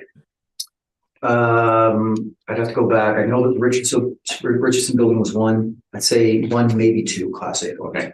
And how many of the residual next to the OFAs would be the Class B? How many of them would be in the study? Not many. The study is an overarching study for all asset classes. So I think we had, it was 35 in our sample size. So there was probably 7 office in total. I can't remember exactly. Okay. So you would agree that there's about 23 office properties, 7 of which are OFAs that are in the marketplace. Okay. And you have access to all that as you represent virtually everyone. Yeah. So you could have done a more refined study similar to the assessors on just the OFAs, just the OFAs. Yeah, we could have. All right. Next question would be regarding your non-recoverables. You're clearly taking in what case law says we cannot. Right. Nope, I disagree. I think we're talking about different interpretations of I think it's what the boards have stated. pretty clear that the board's been through several dozen is no TIs, no tenant inducements, no free rent of any kind to reduce market value. You are including that. We're recognizing non-recovered expenses. Can I answer it this way, Mr. Cole? There's really, it comes down to 2 interpretations of what the boards have said. They're being asked to deduct tenant improvements or free rent that was incurred earlier from a face rent to determine the net effective. And at the time, non-recovers were applied. So if we're correct in our interpretation of that, then what the board was saying is we're answering a different question. We're not giving you a net effective rent evaluation. There's already an allowance to recover for non-recovers, and it's not appropriate to reduce face rents to net effectives in addition to that. If you're right, what the board is saying, we completely ignore the concept of space marketing costs. And therefore, basically, we're saying that we're going to heighten all assessed values by approximately 5% just because. That's a jurisdictional exception. And from my experience as an appraiser, jurisdictional exceptions have to be clear. They have to be very clear. This isn't clear. And to me, it's not logical. Why on earth, when the legislation states that we assess at value, would the boards, through cloudy language, say, just ignore that expense? Yeah, I'll get into it a little bit more detail. You seem to only be taking the effective rents to reduce the net. But if you're putting in a large tenant inducements to improve the physical space, capital of the building, that would incorporate into risk being lowered because you don't have to pay that into the future. It's going to be done for your anchor tenants typically, or when your anchor tenants. And then as well, that would also be a reflection on the vacancy as well. If you have newer spaces that are going to be more competitive in the market, be able to absorb. So why would you only be looking at just the rent and not adjusting your vacancy, adjusting your cap rate if you're doing it from a market perspective? You seem to be ignoring that. No, I tried to, maybe I didn't spend enough time on vacancy allowance, but I tried to say, well, first of all, we don't look at an owner occupied property with zero vacancy because we are looking to market. We're looking over the life of the building, and we use the current market as the barometer of what that overall vacancy allowance might be at this time. It's kind of a weird concept in that way, but So if it improves, we change it in the next assessment so section. just to make sure we hit on an equitability standpoint, and I'll get to the equitability in a moment. If you're taking, for example, for the entire marketplace hypothetical, all of a sudden you get $5 or whatever it is, off the net effective, you drop it from the base rents to equivalent. That's not going to continue on to the future over the span of long-term investment horizons. Sorry, Mr. Full, to be clear, not once, and we wouldn't discuss it here because we don't have contract rents, but not once has Altus proposed that we deduct tenant improvements from face rents. So I'm just saying, if there is a dip, and arguably let's say there is, that's not something that on a long-term investment horizon we would consider continuous. That would come back up. And that's what you see in every single rent that's tenant induced. What I've been looking at with the sale produce, that I looked at it, that it's low, they put in a face Okay, rent. you know what, gentlemen, we're getting into debate again. What's the question, Mr. Poole? My question is, does it reflect in your vacancy? Does it reflect in your capitalization rate? You seem to only be reducing it from the net effective rent. Well, I'm not sure how to answer that, Mr. Pulley. If we were talking about a property with actual leases in place, I could see where you're going with this. And to answer in that hypothetical, yes, we always look at everything together. We try to be very appropriate and objective in looking at everything about the property from a site-specific perspective. And remember, this is a site-specific valuation. So moving on from that, I think we made our points for tenant inducements, and then we have different positions. Moving on from that, capitalization rate. Do you have a cap rate for a for an all-pay building? No. There was only one that was sold, which is 201 Portage. That sales has never been released, correct? It is a share transaction of multiple assets. It's never been released to the public, so we can't. So- look at it. The next direct evidences would be the 4 sales that I highlighted for the OFB class. I have 2 in, but I spoke to 337 areas of 175 Harvey. Those are the last 4 that have sold anywhere near the reference date. There's been none relatively close to the reference date. Would you Well, agree? there's been transactions, I guess we could say, but there's nothing that we can appropriately use. A lot of, for example, I mean, it's very clear from the IAA standards, we have to be very cautious about 50% interest. So And so would I look at a Class B sale from a decade ago that was 50% interest and has other things about the story as any indication for the cap rate today? Not for a moment. okay, other than forecasting hypotheticals, do I have any direct, the only direct sales that have actually occurred are those sales, right? Better way about that. The only, sorry, say it The again. only direct sales that have occurred were those 4 sales to Winnipeg. I can't answer that. Getting into your actual sale that you used, your hypothetical sale for 433 Main Street. Not hypothetical.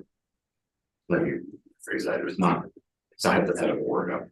And you both went to that building, you argued that it was a Class C, it should be a C, and you argued that it was being converted over to multifamily. That was before it was known to the assessor. After becoming known to the assessor, that didn't happen. No, I didn't argue that it was being converted to a multi-res. I was very careful about only staying to reference information, I believe, at the time of that appeal. And you're right, I felt it was a C, and the city felt it was a B. B minus C. Argued. That purchase, that individual purchase for that value was not based on any office income stream moving forward. It was invested because they knew they were changing it over to multifamily, and they knew the cost that would be associated with it. And Okay, Mr. Poole, again, what's the question for Mr. My Sullivan? question is, why would you use that at all in your cap, knowing those facts? Oh, I think it's a very indicative sale to look at, very much so, because an investor, including the purchaser who bought the building, is not going to pay $1 more than what somebody else would otherwise pay. And the fact is, it is a great barometer of what's happening in the market for office that there was very little interest. I mean, it could have been sustained as a Class C office building. It was about 70% occupied. They purchased a building that was non-viable, had a non-viable income stream, and converted it to something else. And you're transposing that to actual good educational marketplace. Yeah, it was an office building on the market with a high vacancy. We see that happen all the time. How Does that mean any building with a high vacancy is not viable as an office? Should we be How- changing our approaches on this? When you are actually changing the building or investing that kind of sum of money, you're purchasing it for the low price that it was. That is exactly what happened there. And you're trying to put that across as market. Yeah, I'm telling you what the income was in place that the rest of the market was looking at. And what the purchase price indicated from that income as a capitalization rate. Whether or not the purchaser determined that the highest and best use was something different, I think is irrelevant to the exercise that I'm showing here.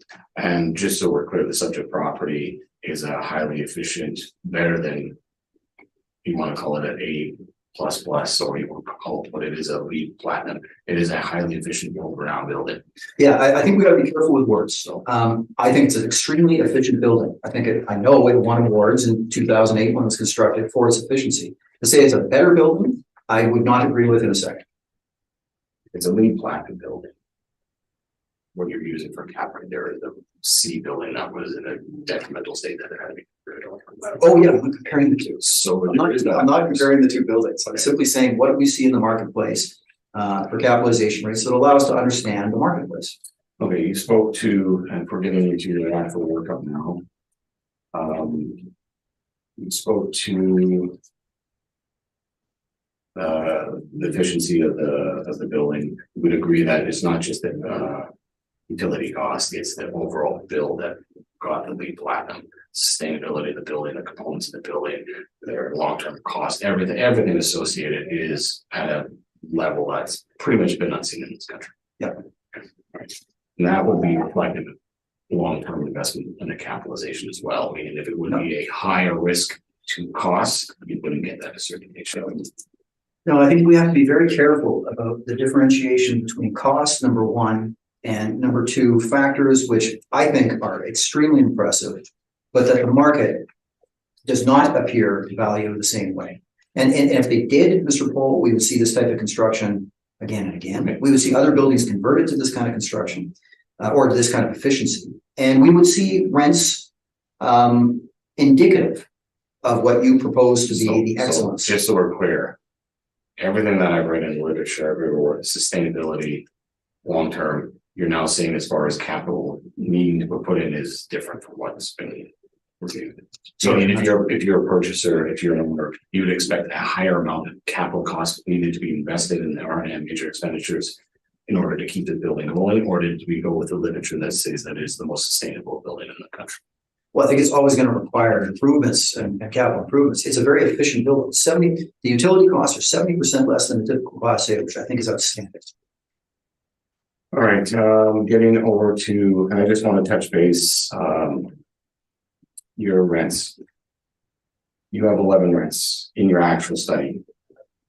Aside from your rebuttal, which seems to be more evidence-based, new evidence-based, but in your actual 11 rents here, all your rents are either old rents or tenant induced, correct? Yeah, so the exercise is in evidence, actually, including the rebuttal. I have every Class A rent exposed, everything.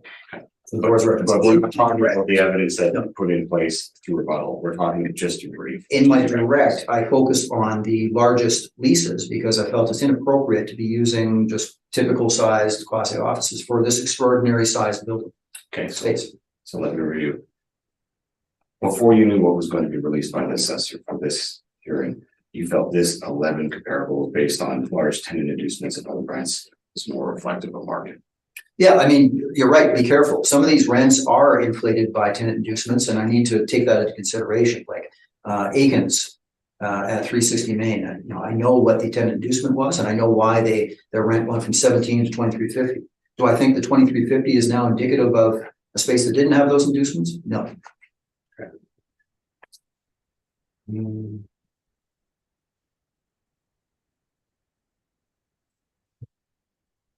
With that, I think that's pretty much all I'll ask. I do the rest, and I don't have to rebuttal without commentary. It's close the statement on this. Okay, all right. Thank you, Mr. Pohl. Mr. McIntyre, do you have any questions for Mr. Slaughter? I have no questions, thank you. Mr. Mann?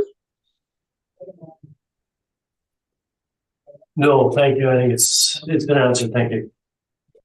Yeah, most of my questions are answered as well. I just, Mr. Slaughter, if this was to sell on the open market, because you're talking about, large blocks of space, do you see, because of the configuration of the building, that it would have to go to a single tenant? Yes, I do. I mean, the best case Could you scenario would explain be- why? Can you explain? why? Yeah, number one, the floor layout is such that with the concrete roofs and the raised floor, it would be difficult to put in demising walls to provide privacy amongst tenants, multiple tenants on one floor. And I actually had that mentioned to me before, but I went back on Wednesday to walk through one more time and get that straight in my head. Why? Makes sense. The floor plate is not conducive to design for multi-tenant. But the question could be raised, could we then lease out each floor? Well, possibly. But I'd suggest that in a market such as ours, to lease out 24 floors of not ideal configuration would be difficult. But the most important point is that we have been told in other decisions that we assess the property in its current physical condition, which is a single occupant building. Because to assume that we could turn it to multi-tenant would probably require either A, an erosion of leasable area of some kind, or B, further landlord improvements in order to accommodate various tenants. Okay, thank you. That answers my question. Mr. Poole, you said you do not have rebuttal. No, can I just have a follow-up to that since it was on the Yes, you point? can. Yes, go ahead. So as the building sits, I agree. The building sits essentially in 3 blocks with 3 atriums. Why couldn't it be leased to 3 tenants, 3 major anchor tenants? Well, it could. A third, and a third, which puts it right into market. Hypothetically, I think you would still need to have some improvements to make sure that there is Elevator, swipe card. whatever it may be. But theoretically, yes, you could. But I think it's a hypothetical. So, Okay, Mr. Poole, you said you have no rebuttal, but so please proceed with summation. Basic, this is the best building in Canada. It's without question. It's one of the only LEED, it is the only LEED platinum building in Canada. There's a few in North America. It's world renowned. There's studies done on it. It's named best in the Americas. I can go on and on and on. It was done in a way that is sustainable. It was done in a way that it met long-term goals. Any reflection of that as far as capital investment and major expenditures would be reflected in risk, with also the costs associated with that. Clearly, that bar exceeds market. I'm not going to question that. As far as rents, we brought in a complete rent analysis of the marketplace, less one building, because that one building was not made available to the assessor. That would be True North. It's been mentioned multiple times. That building is double prime, if you will. And it's effectively at $30 triple net. That would be more in line with this building here. This is better than that building, although it is built for a utility company as its headquarters, as what we just indicated. Most likely, it's never not going to be anything but that. But were to put the marketplace in place, that would be the best indicator, as well as 311 Portage. I think at a $19.75 rent, we were doing a very conservative estimate. That wasn't True North wasn't made available to the assessor. If that would, the number probably would be coming in at a different value here today. So when we're looking at this building, this is, I've been through it, a small portion of it. You can't really go through the whole building in one tour kind of thing. But the floor plates that we looked at was very homogeneous. It is a very nice building. It is beyond market. Having said that, it should be at the peak of the market, especially when you add in the occupancy costs, the cost the tenant would be required to pay another market would be less, which again would increase your net effective rate. With all that being said, this building should receive the highest assessment per square foot in the city, simply because it is the best building. It's the best building in the nation. So when we're looking at it from a market perspective, at 138,476,000, I feel it very, very conservative. You can play with the numbers, say it's the rental rate should be $1 less or whatever, or a few dollars more. Realistically, the risk to this building, and if you were to buy it, the costs that are in place in the market that can be achieved in it, I think is very reasonable that we put in place. And realistically, just from a realism standpoint, it was $270 million at a cost around 2007, 2009 to build. To put it in at 40, somewhat 42% below that in today's standard, I think it's outside of realism. It's not realistic, and it would never be sold for that price. So with that said, that's Thank you very much. Mr. Slaughter, your summation, please. thank you, Madam Chair. Do I think this is one of the most efficient buildings in Canada? It certainly was in 2008. I think it probably still is. Am I impressed by this building and impressed by its efficiency? 100%. I'm proud of Hydro for constructing this building. Do I think that translates into market value? Not at all. The evidence that I've put forward on as far as the market rent is concerned deals with large spaces, but they still are between 20,000 and 133,000 square feet. So they're not even matching the 517. So even if we assumed that maybe hypothetically we'd need multiple tenants and multiple floors, the weighted average was $18 a square foot. And we saw it per square foot decreasing with size. So I think from a market rent perspective, with the understanding that the market is not going to pay $1 more than they think than they need to for a space, I think the market rent is fair. I think that the best indication of all is if the assessor is correct and the wonderful efficiencies in this building do translate into higher market rents, we would have seen that when they were trying to lease the building, and we would see that in the leases that they did attain. And those leases are not above market. So in conclusion, Madam Chair, I think our value is very fair. But what I agree is a very impressive building. Thank you very much. Okay, we will recess for lunch. It's 5 after 12. How long do people think you need? 45 minutes, an hour? 45, good? Plenty for me, yeah. Half an hour. Well, if half an hour is good for everybody, it's fine with me. I just want to make sure that I know you have to travel out to get something, and is I'm 30 fine with minutes half good? an hour. That hour's good for me. Yep. Okay, let's come back at 12:35. Can I sit in the working? Because I can take my computer over there.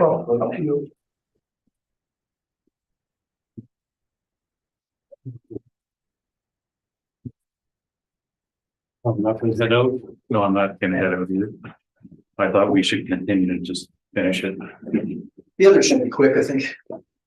Yeah, they're like, honestly.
You're Okay, right.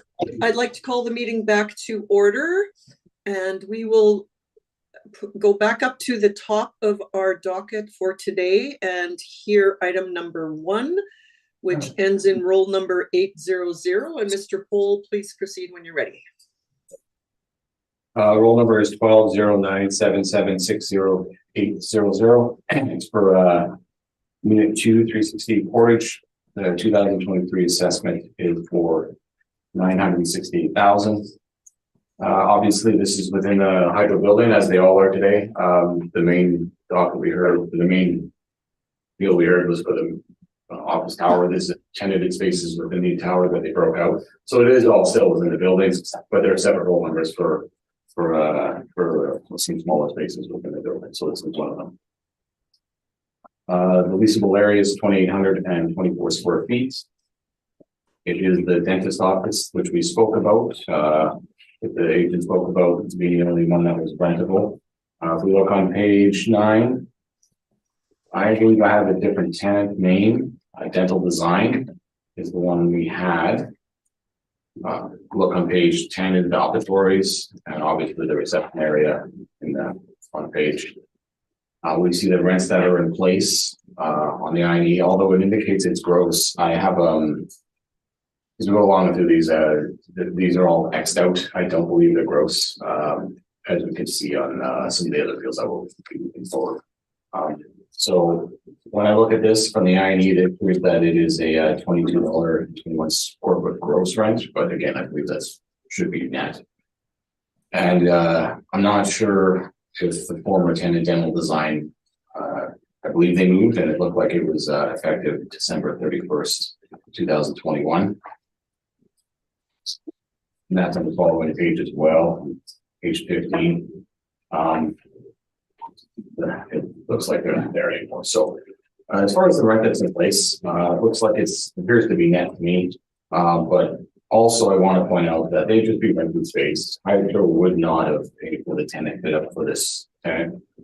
Typical for dentistry, they bring in their equipment, they bring in a lot, they finish it to the dentist's liking, so to speak. I don't think Hydro would have done this for a tenant and then have a tenant walk or leave, and then be stuck with a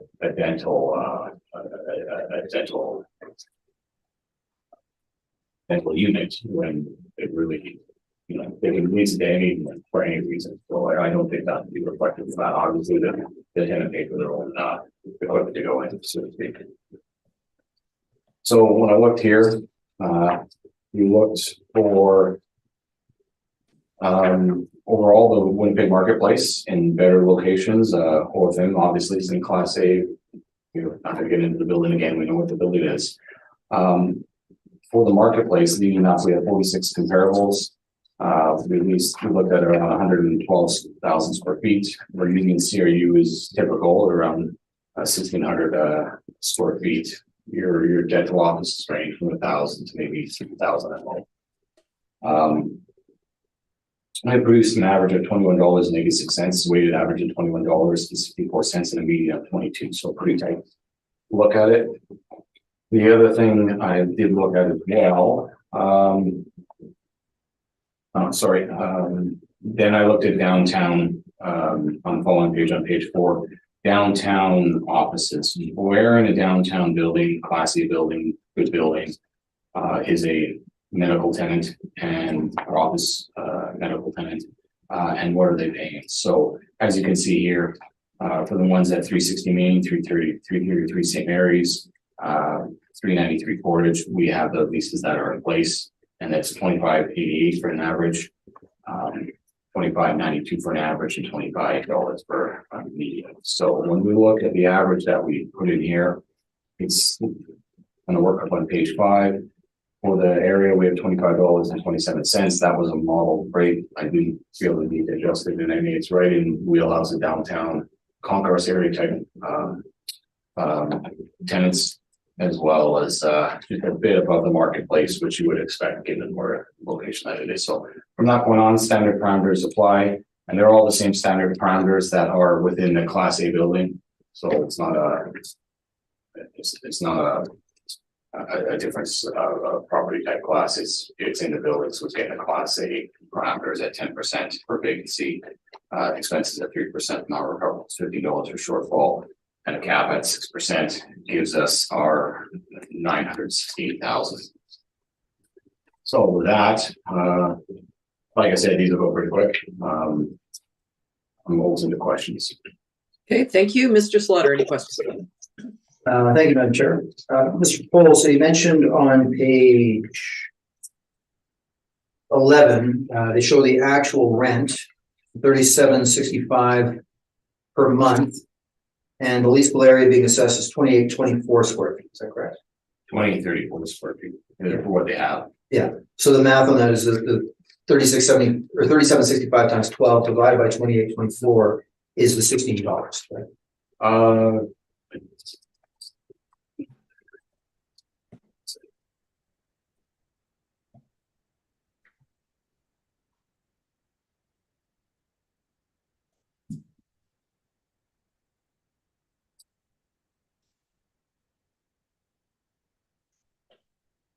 I get 2221. Divide, try that again, 3765 times 12. 3765 and 33 cents times 12. Yeah. Divided by 2034. No, but their leasable area is 2824, correct? Look on what they're indicating. Yeah, I know, but we're assessing them in the area that They're showing what the lease rate is on the IE. yeah, okay. The leasable area is actually 28. Yeah, I know, but what I'm saying is on the IE, what they're showing us, and you can see. Like Yeah, it's quite clear. typo. It's And again, it indicates that it's gross, which I don't believe it is. no, it's 16 net. Yeah, so again, there seems to be some issue with it being reported as gross when it's not. And you see what they're reporting at the areas. So they pay 16 net, but we've looked to market instead, so we're not paying any attention to the actual rent notes. Okay. And on page 3, you have a listing of OFM rents, but these are all suburban locations, right? On page 3, yes. Yeah.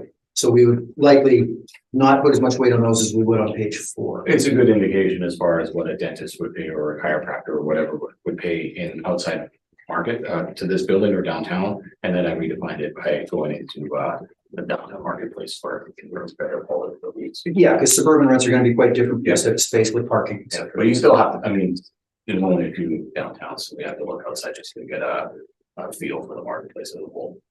And of the ones that you list here, we've got, these are all either located in concourse or in the case of comparisons 51 and 52, those are in Portage Place, they're retail locations, correct? Yeah. Okay, I think that is all the questions. Thank you.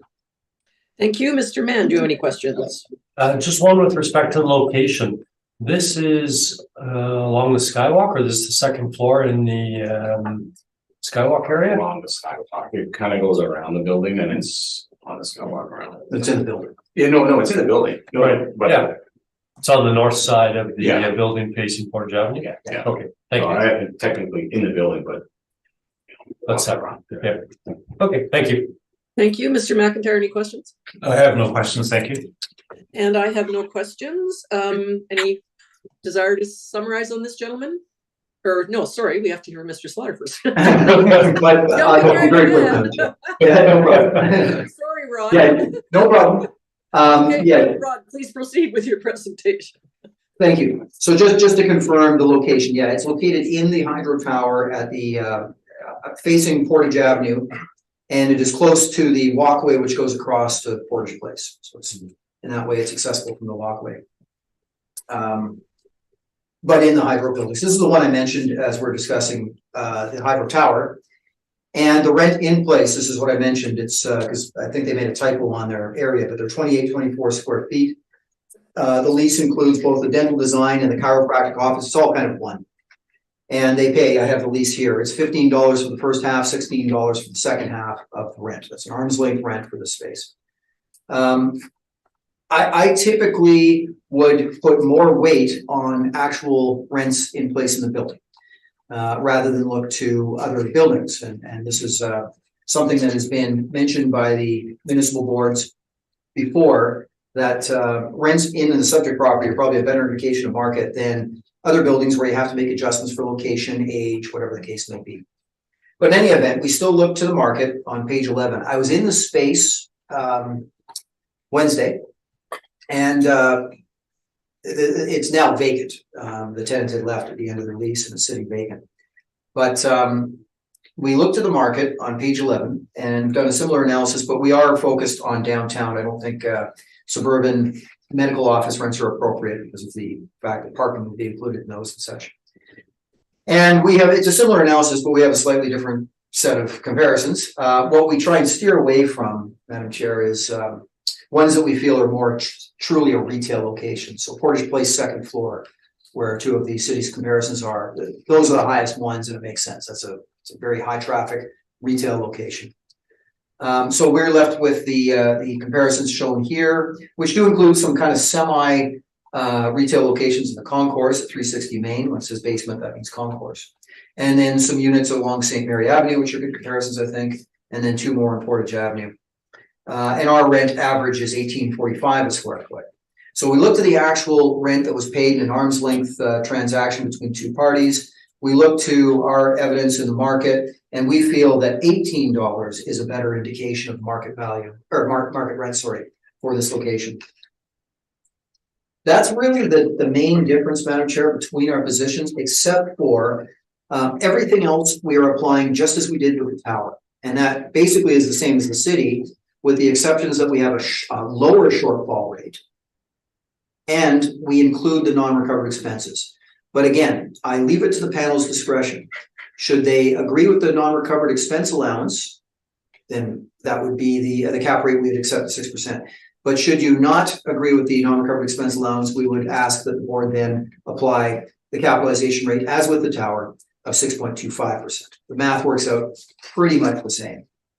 So on page 15, we have our valuation. We're using $18 a square foot for this space. And market vacancy, non-recovered expenses, shortfall, capitalization rate 6%, and our value is a little less than the city of $643,000. I think that concludes our presentation. Thank you. Mr. Poole, any questions? Just a couple questions, quick ones. You said that earlier in the actual tower feel that this was the only space that rented out. This wouldn't be a good indication of office space, correct? Well, I think it's a good indication of office space at the tower. This was a space that was taken in the shell rate. The tenant himself actually put the Do we know that? I don't have any information on that. hydro wouldn't be put in the lab equipment. I think you're wrong on that. You are the owner, you should verify that and have you verify that, but the I could, like, I'll go through the okay. list. Typical They is would just you lease it at Shell and the dentist comes and puts in their own equipment. It's a specialized field. So I don't think that's a reflection of market. At $15 or $16 is what it is. But also, you indicated that you had an issue with taking rent that is old. You're taking rent that is from 2010, correct? And use it. Yeah, it was negotiated in 2010, stepped up in 2016, expired in 2020. So it's okay again for you and Altus in this case to use this, but No, I'm using this as one piece of evidence in our analysis. Again, my market rent that I've applied is higher than that. Well, you would agree, I mean, it's quite clear it's a dental office. It's not an office space. Dental, yeah, well, I mean, it has a higher degree of plumbing and electrical, which is landlord work, Mr. Paul. That would be done by the owner. That's It's all. the equipment that the tenant would put in. That's all your questions? That's it. That's it. Thank you. Mr. McIntyre, any questions? I have no questions, thank you. Mr. Mann, any questions? Just with respect to lease comparables on your page 11, I'm looking at the number 11 Portage Avenue, 1066 total leasable area, $7.67. Where on Portage Avenue is that? That's actually also in Portage Place, but it's not on the main. The two that the city had were on the second level. That's kind of the main retail section. And this is, I believe, is on the third floor, so it commands lower rents. Okay. And these are all medical, chiropractic or dental? Yeah, offices? I could read them up one moment too. I don't need to know individually. They are. Yeah, okay, Yeah. fair enough, thank you. Thank you. And my question relates to that as well. Just your St. Mary Avenue, most of your comparables are there. Are these On the skywalk, or what? Like you've got main, upper, I guess the main floor ones wouldn't be in the skywalk. Are the upper floor ones in the skywalks, or do you know? No, the ones that, these are all in 400 St. Mary. And the first one is a dental group on the main floor. And then we have a dental group on the third floor, two doctor's offices on the third floor, and the last is another doctor's office on the third floor. It's 301, 305, 303, 306. Okay, all right. Thank you. That's all my questions. So now, is there any need for summation, gentlemen? No, thank you. Oh, thank you. Okay, thank you. That concludes that item. So we'll move on to item number 2 on the docket, which the roll number ends in 100. And Mr. Pohl, you can proceed when you're ready. So, file number 22, 585, roll number is 120976922100. It's for unit 105 for 360 Portage. The 2023 assessment is for $1,927,000. The leasable area is approximately 5,500 square feet.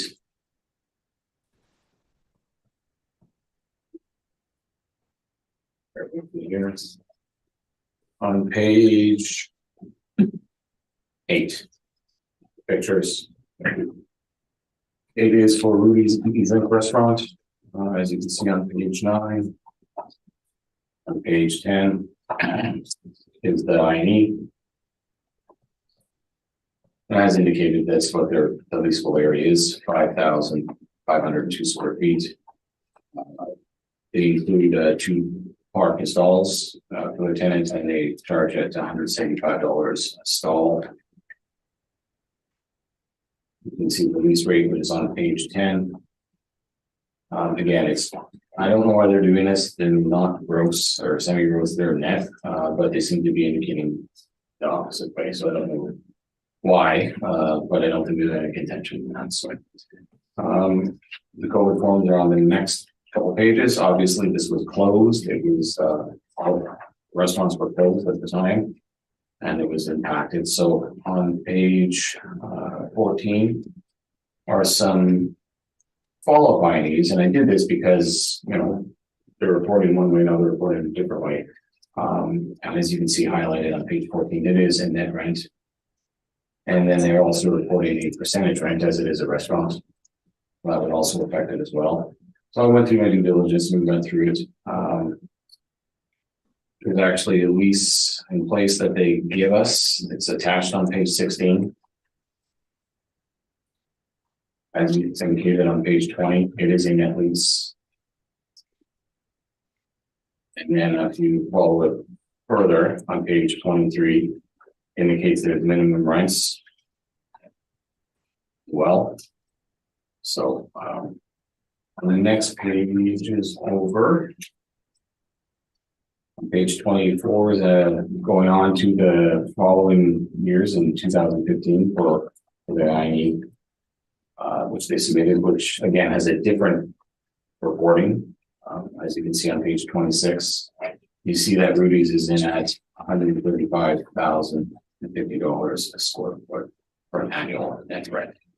So, and then if you look at the next page over as well, you see their costs that they have as well. So, with all things being equal, we're looking at the comparables that we're going to look at,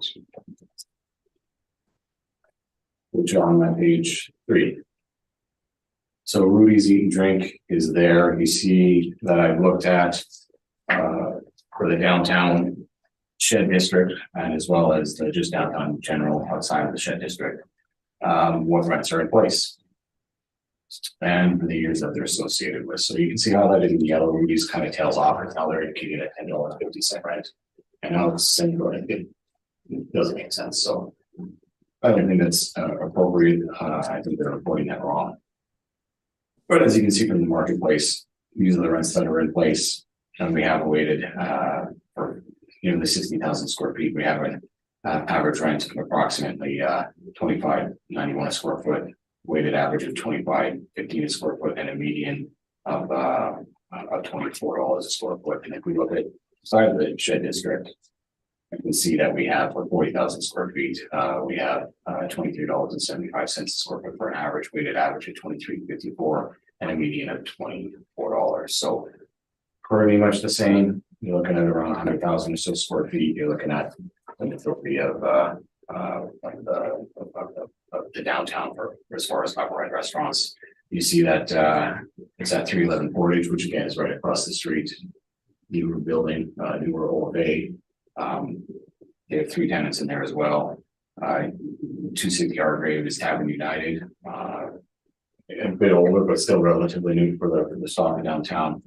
330 St. Mary's is Shark Club, obviously newer. And then Boston Pizza, and then Marcello's Market, which is also a 360 Main. So, and then again, you can read the outside of the Shed District, the rents that are there. So when we go and we look at this building or this particular series in this building, we have a rent applied at $25.79 a square foot. Overall, I think that's reasonable. I don't think there needs to be a difference from the model rent versus what we see in the marketplace. And our standard parameters we discussed today apply.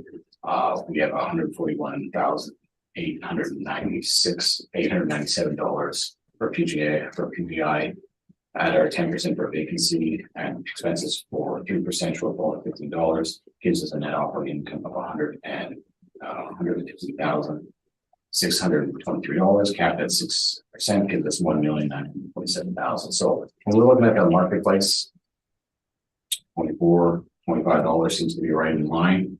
What we're seeing in place looks to be about a $22 rent, but also they're paying percentage rent on top of that, what it indicates on the guy needs. And then when you look at said that they had a net rent of $135,000, it seems right on the market. So I think the assessment at $1,927,000 is reasonable. Thank you. Mr. Slaughter, any questions? So sorry, the last comment you made, the 135,000, you do understand that is gross, right? You said that you understand this is a net rent and they just reported all of the. I indicated in all the years, they are indicating. We start on a page, I can go through again and be like. On page 10, they take it off as gross and then. Just 1 second, Mr. Cole. Madam Chair is just disconnected. Oh, she's better. Oh, no, I was just closing the blinds and I didn't want to get up while you were talking. I'm listening. Okay. So what I've indicated is accurate towards what they reported. Okay. So clearly they're checking that. And if you look on page 14, they're literally checking yes to that. And we worked on the rent rate for it. I've done it in analysis of the rents that you see. Just sorry, what is the calculation of the net rent then? Well, on page 14, they're indicating this net. Yeah, and what's that calculation? That's I already have it on the analysis here. Just give me a second. I can do it when I need one. This works.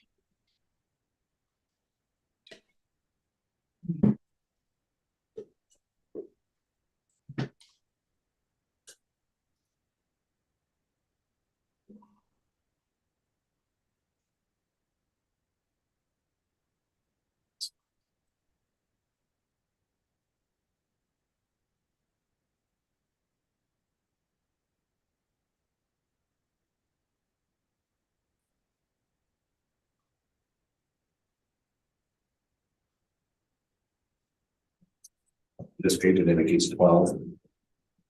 thanks, Mr. Bly. You mentioned something at the end that made me think that we were talking about two different lines, but yeah, okay. So $12 a square foot, but we are ignoring that and. No, what I'm saying is we're reporting all the way through it. It's a little different as you can see from the 3 here that they're reporting right here. So when we're looking at it, when they're checking that, right? Yeah. So we see that the additional rent is also indicating a percentage of the rent of the gross sales, right? So that would be indicating additional income. Right? They have a clause for percentage. Maybe I'll leave that for direct. I just wanted to make sure that what you said at the end was the net rent, which it is. That's okay.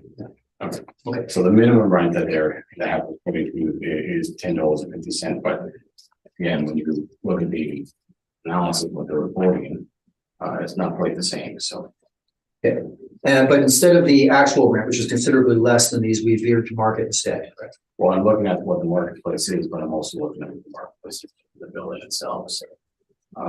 If I'm seeing a rent of $12 or $10, that's heavy suspicion right there. That's not a market rent for downtown. Did you confirm with the owner at all if that was an arm's length? So the rent comparison. Oh, no, arm's length, no, I never, Union Grocers or that.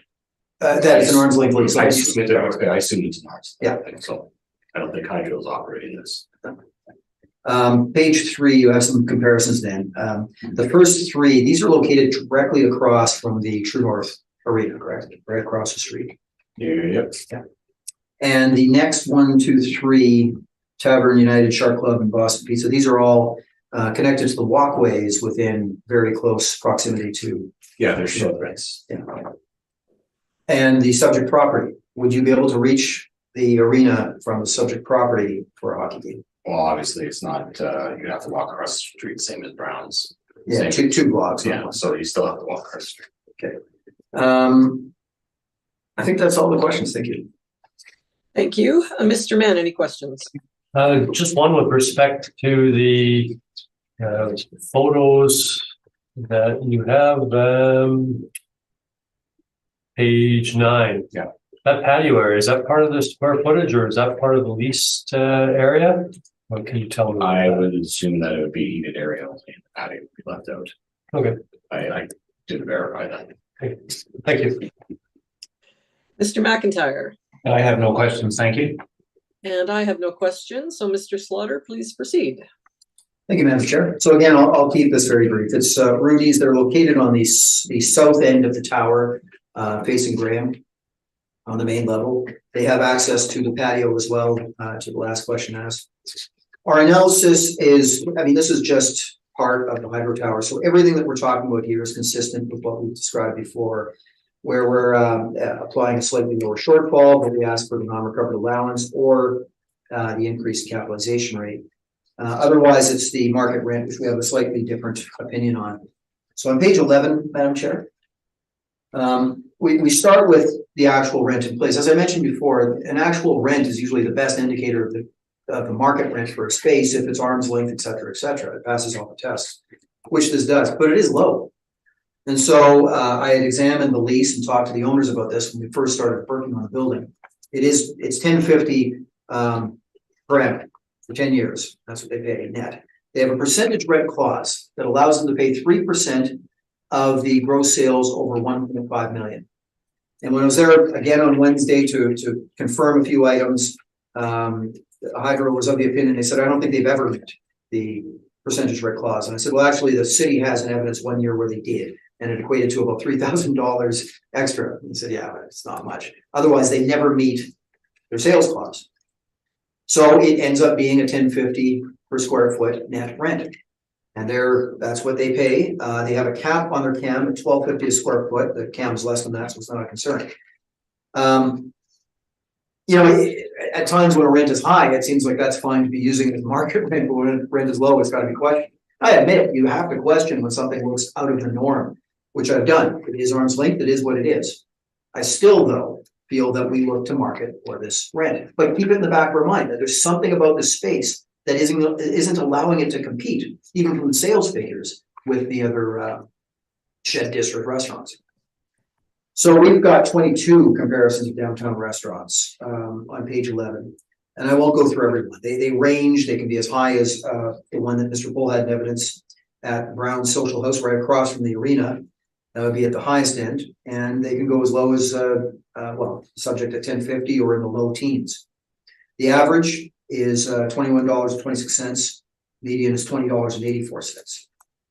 So in keeping in mind that there's an actual rent in place that probably reflects a lot of the considerations for this unit, but we look to the market as well. I don't think we should veer to the high end. The average seems to be a more appropriate place to land. So we use $21 a square foot.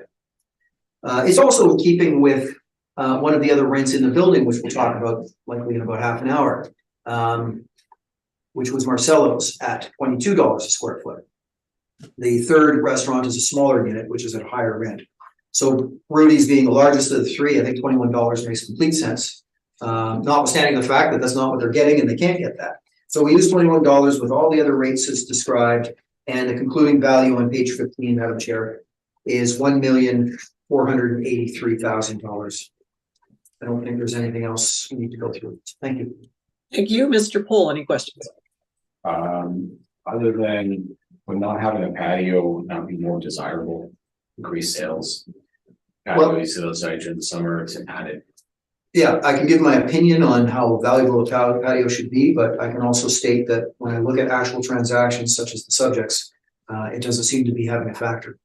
So I think there's other, what was described to me actually, Mr. Poole, is the fact that they can't access through the walkways because they close at 6 o'clock at the hydro tower. That has been a concern for Rudy's as a tenant, to have patrons attending the games, because that's really why you're in the shed district at this point. So obviously with the COVID, there's no way they would ever reach sales. They probably weren't even open, right? Oh, it's been since they opened. They haven't reached it. I think that 1 year was the only one. All right, that's the only questions I have. Thank you, Mr. McIntyre. I have no questions, thank you. Mr. Mann, any questions? No, none, thank you. And I do not either. So thank you, gentlemen. So let's now move on to item number 3 on the docket. And the roll number ends in 000. And Mr. Poole, please proceed when you're ready.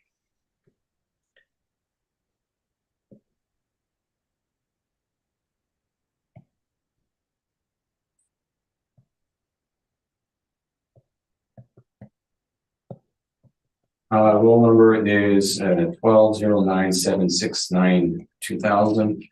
It's unit 104 360 Portage. 2023 says values of 546,000. We have leasable area of 1,410 square feet. Again, within the hydro building. Turn to page 8.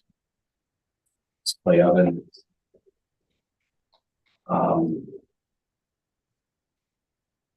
I'm just looking to see online if they're still there. I was trying to do my due diligence on this. I believe they are still there. These ones are. Okay, all right.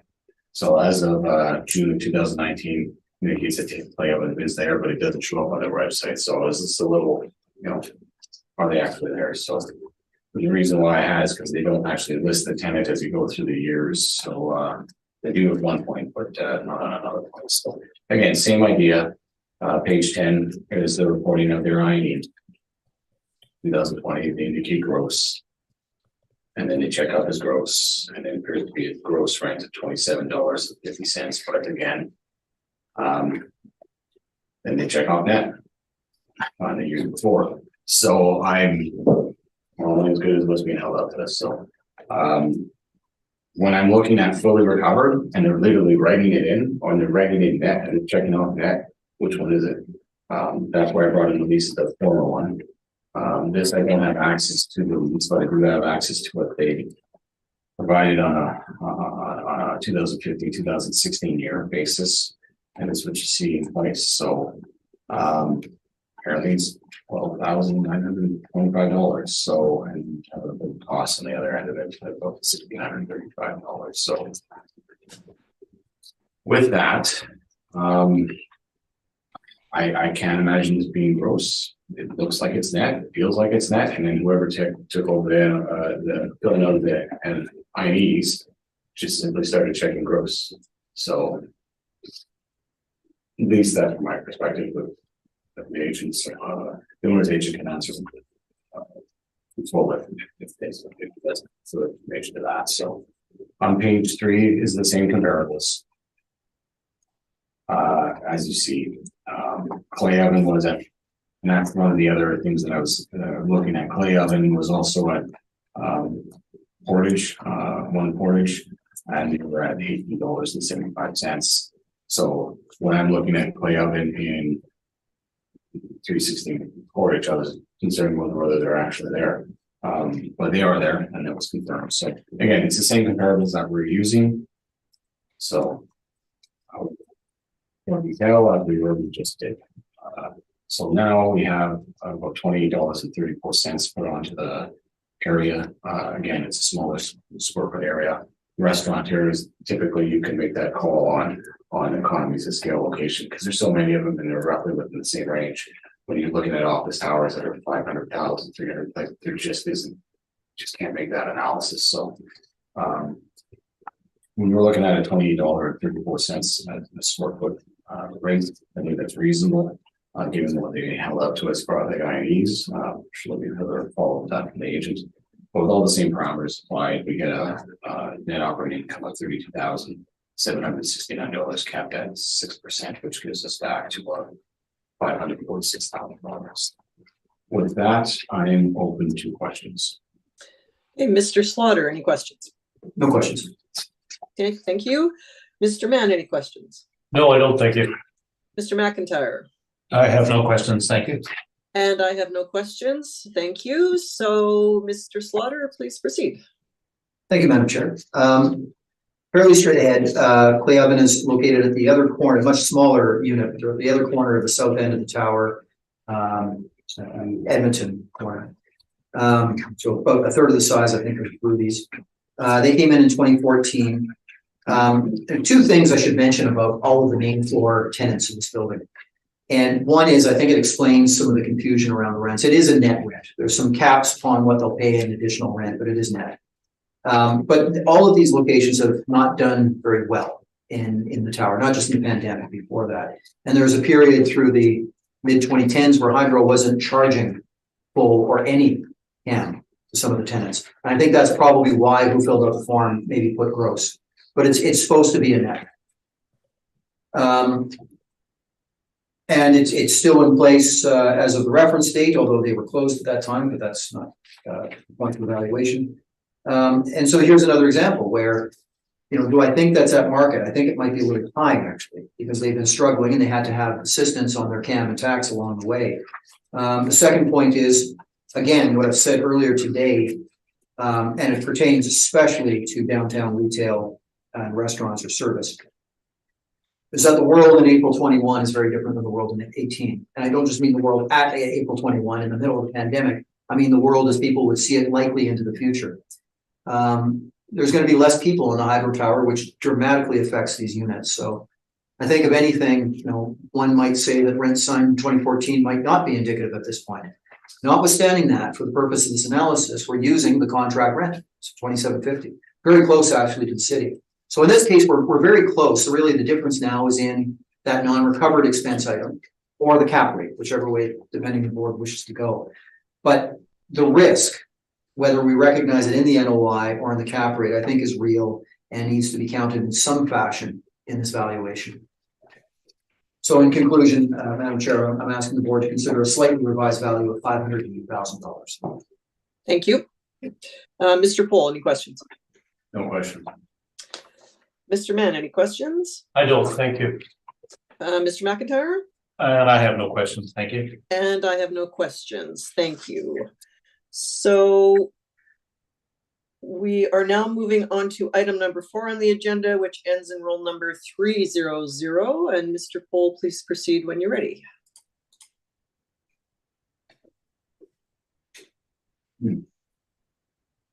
Roll number is 12097692 It is 360 Portage.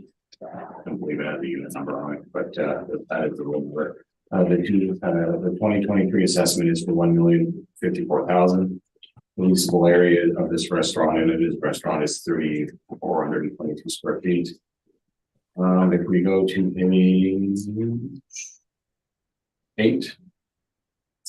Marcelo's Market and Deli. I've been in this, been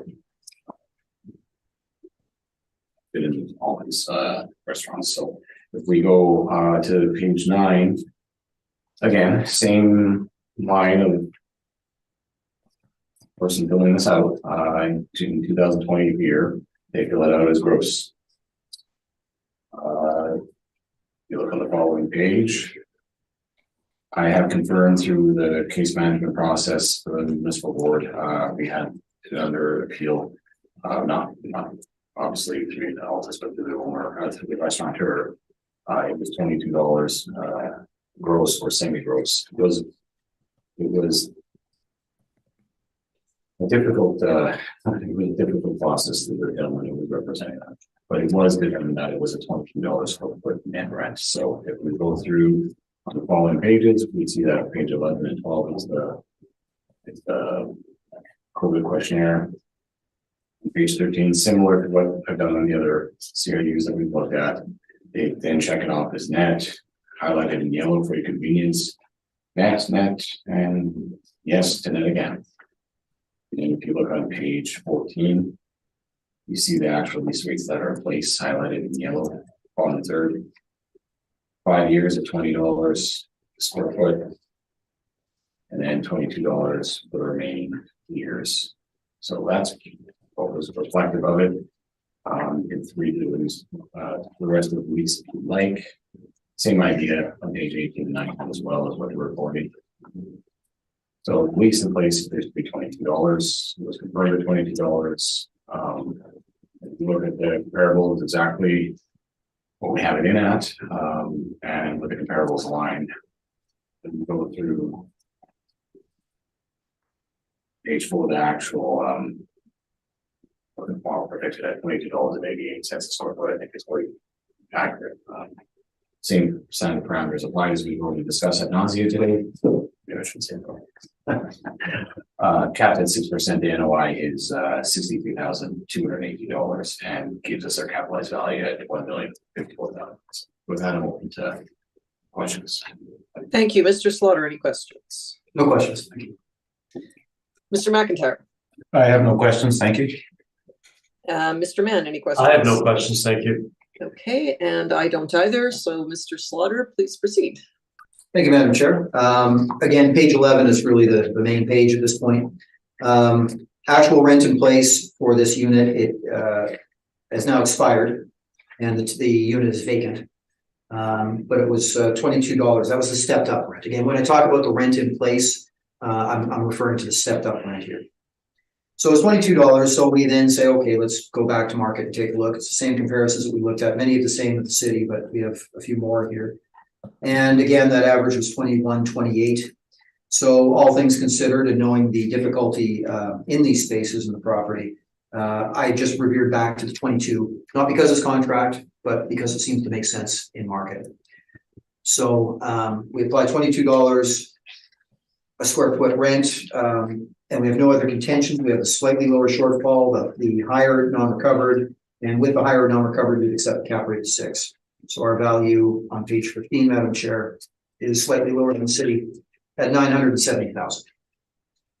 Okay, thank you. Mr. Poole, any questions? No. No? Okay. Mr. Mann, any questions? No, thank you. Mr. McIntyre? I have no questions, thank you. And I have no questions. Thank you. Okay. So we've done number 5 already, so we're going to move down to number 6 on the docket, which ends in a roll number of 900. And Mr. Poole, please proceed when you're ready. Bear with me for 1 second. Sure. Which column is this? Number 589. 89. Which is over 1900. Okay, we didn't skip one, did we? 586. No. Wait, hold on a second. 586 was okay, but I just had to figure that one. Okay, now that I got the right file.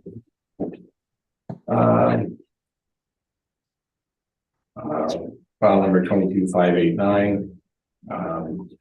Unit 102 360 Portage. 2023 assessment is for $897,000.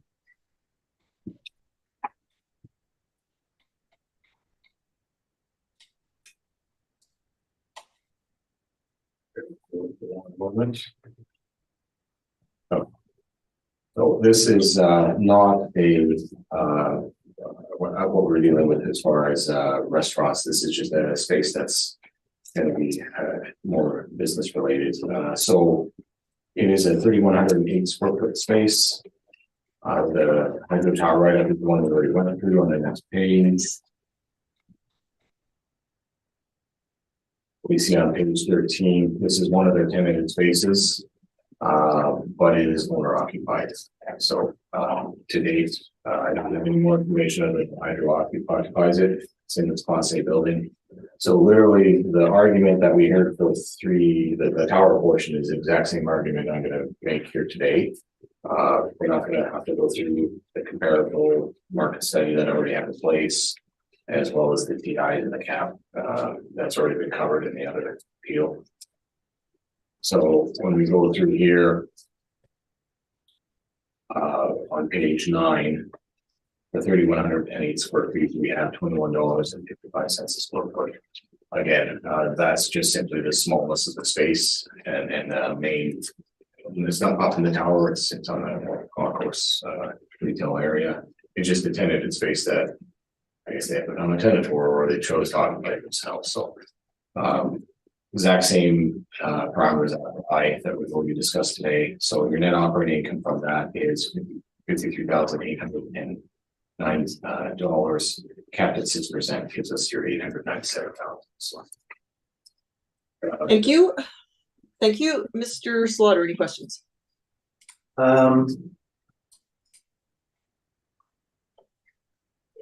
and hydro occupies it still, or is it? Well, yes. I don't think, so sorry, Mr. Paul, did you have rental comparisons for this? It's just the same OFA study. And it's being used for their purpose within the real estate. It's obviously not up in the tower. It's a smaller space here in the concourse area. So you're going to naturally get maybe a little bit more there, but realistically, it's the same argument that we just made. Okay, any questions? No further questions. Thank you. Mr. Mann, any questions? No, I don't. Thank you. Mr. McIntyre? I have no questions. Thank you. And I have none. So Mr. Slaughter, please proceed. Thank you, Madam Chair. I think the best thing to do is start on page 6 and 7 because there's some photographs of the space. So it's on the main level. It's kind of halfway down the building on Edmonton. And you can kind of see it on page 6, but closer on page 7. And then there's an interior photo at the bottom of page 7. It's an odd space. It comes off of the Galleria, and it's got common area, washrooms, and hallways. It's just kind of about not quite half the space. It's just kind of this common area, and then the main leasable area is this part of the front, where they were using it for bill payment. So hydro customers could come there and pay their bills, and they found that it just really wasn't worthwhile.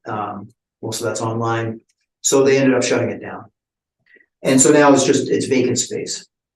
So when we look at this on the market, main floor space typically would command higher if it's restaurants, banks, sort of finished spaces for a specific purpose. When it just comes to just kind of standard commercial space, we don't really see that escalation.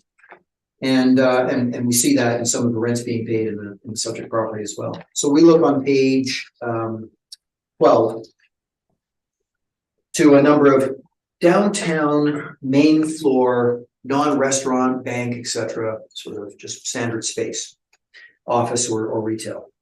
And there's a combination here in various areas of downtown. I would ask the board, looking back at my comparisons, number 8 and 9 are actually outside of the core. So I'd eliminate those and would change my average from 1436 to 1478. But otherwise, the point being is this wouldn't command as much as the office in my mind, this type of space on Edmonton where it's located. And so we've applied $16 a square foot. It sits vacant today. The owner is not sure how they're going to approach it for the future. Otherwise, I have no contentions with any of the rates. Again, we ask for the non-recovered or the higher cap rate. And on page 16, we have a value of $621,000. Okay, thank you. Mr. Pohl, any questions? Not really, pretty much accurately described it. But typically main floor rates do go for higher than the remainder. This is, I mean, you have your bank in one space, will come up to a minute of they're paying 30 obviously for bank space. Restaurants are that 20 to low end for the kind of 20 to $28 range. So now we're at around $14 to $13 range for your. Yeah, that's right. And I find that when we look at main floor space, if it is a restaurant, bank, or any of those type of spaces which has been fitted up for their specific purpose, you do see the higher rents. But when we look at just standard kind of, a retail or an office, I don't really see the demand as much for this. Just because of the nature of the use of the property, because obviously the design for the property in that small segment of needing people paying your bill in person wasn't there, so they just shut it down. Yeah, actually, originally they tried to lease this, but there's no interest. Then they put the bill payment center in, and they found, especially since the pandemic, there's just no plan. So You touched base on trying to lease it. What were the asking rates? I don't know. I know for the office on the second and third floor that I mentioned when the dental design went in, they're asking around the higher teens, like 17. All right, that's all the questions I have. And please don't quote me on that. That was just a recollection. Okay, thank you. Mr. Mann, any questions for Mr. Slaughter? No, I don't, thank you. Mr. McIntyre? I have no questions, thank you. Yeah, and I do not either. So thank you very much. So now we're going to move on to item number 7, which is file number 22-588, and then the roll ends in 200. So when you're ready, Mr. Poole. Roll number is 1209769200. The address is 107 360 Portage. The 2023 settlement is for $1,061,000. The leasable area is 3,726 square feet. Here. The same idea as what we just heard. It's another tenanted area within the building.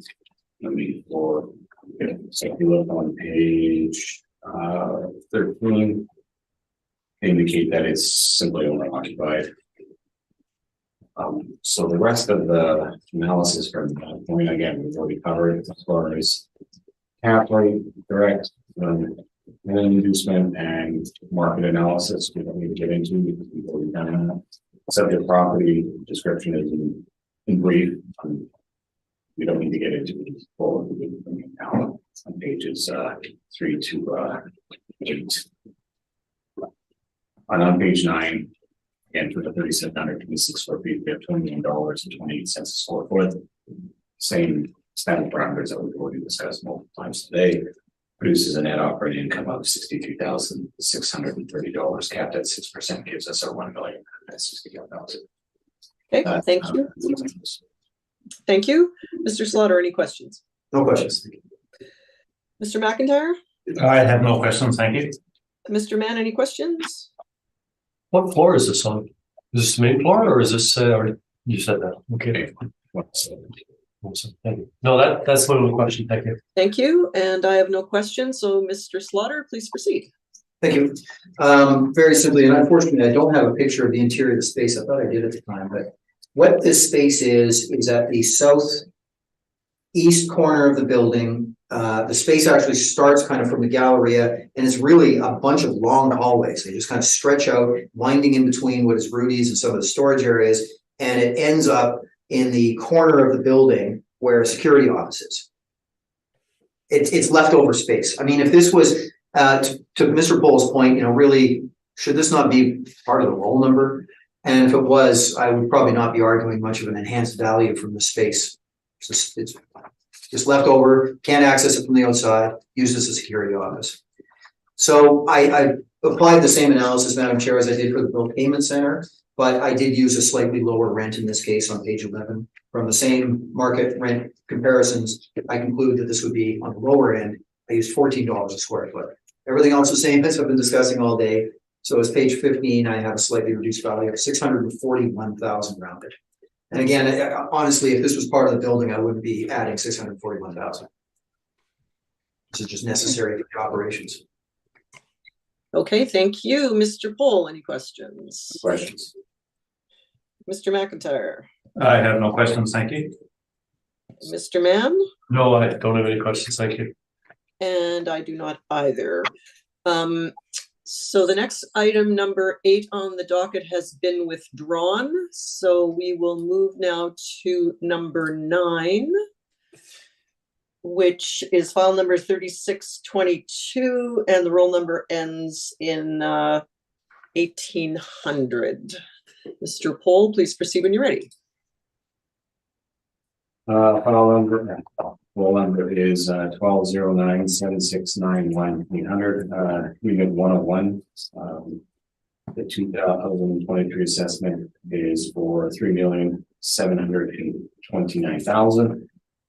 The leasable area is approximately 8,592 square feet. We turn over to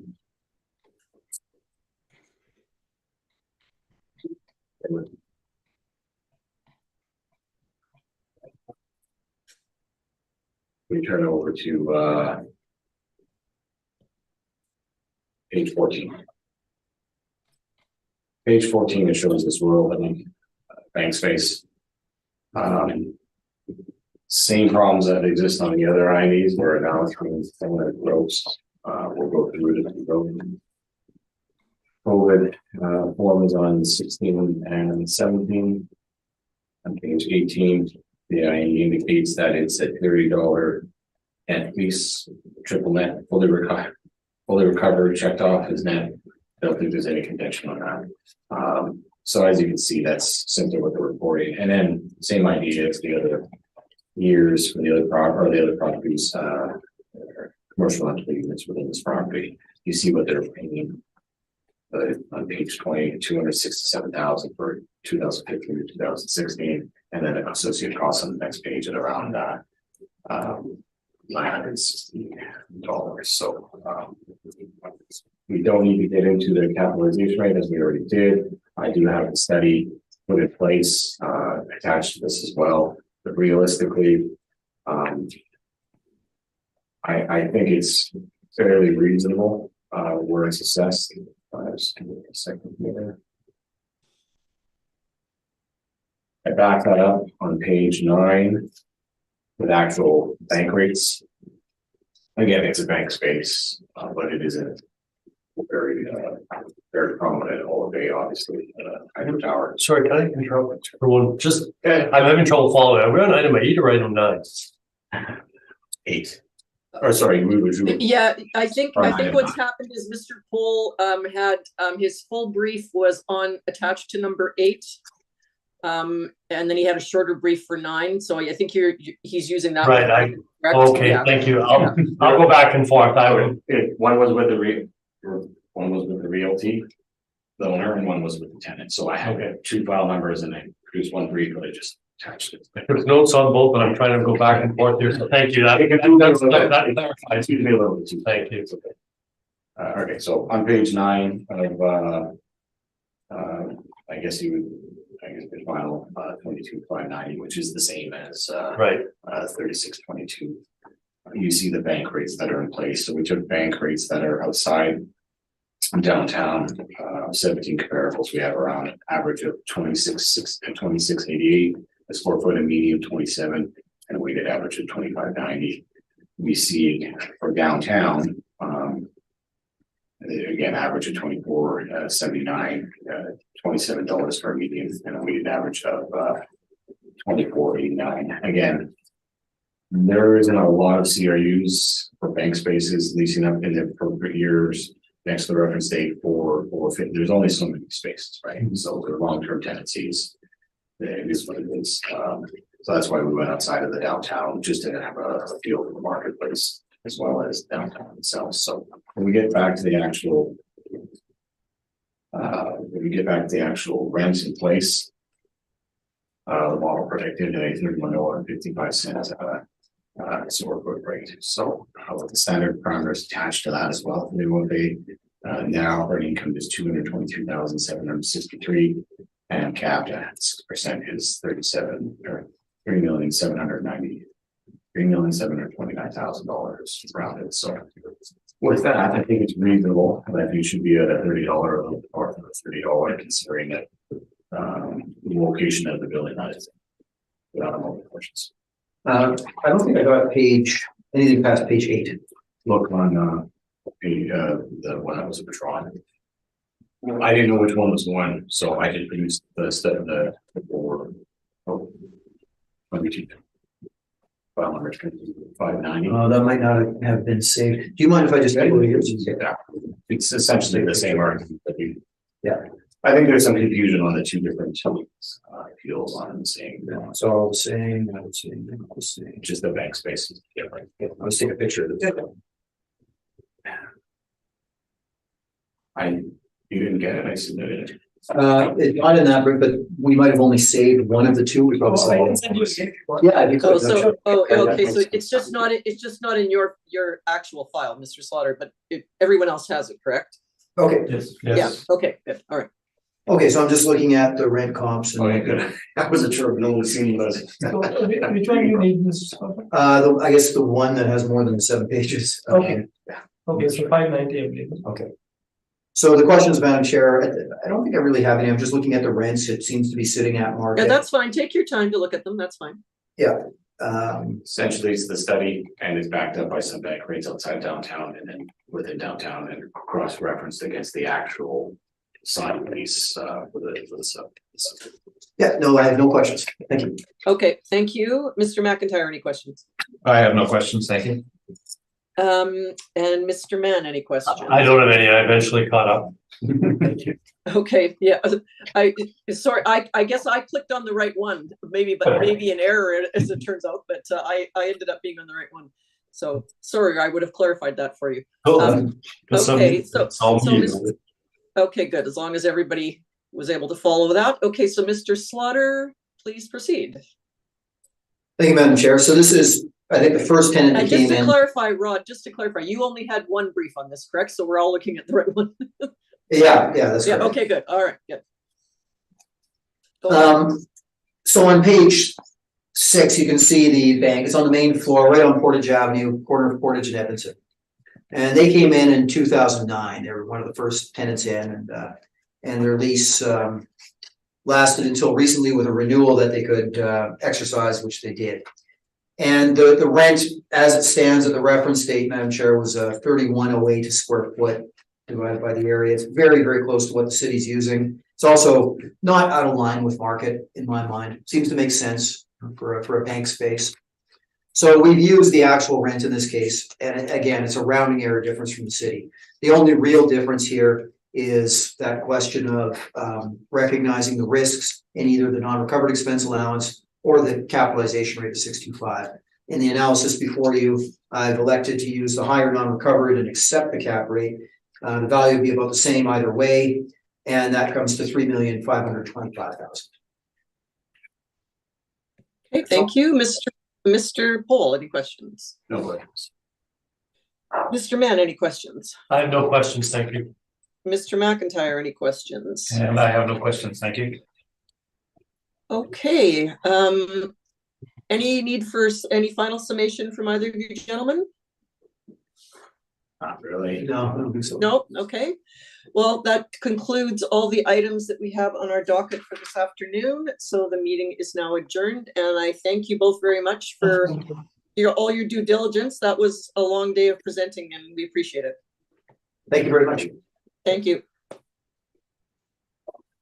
Pretty amazing how fast it went at the end. It's great. Yes, it was.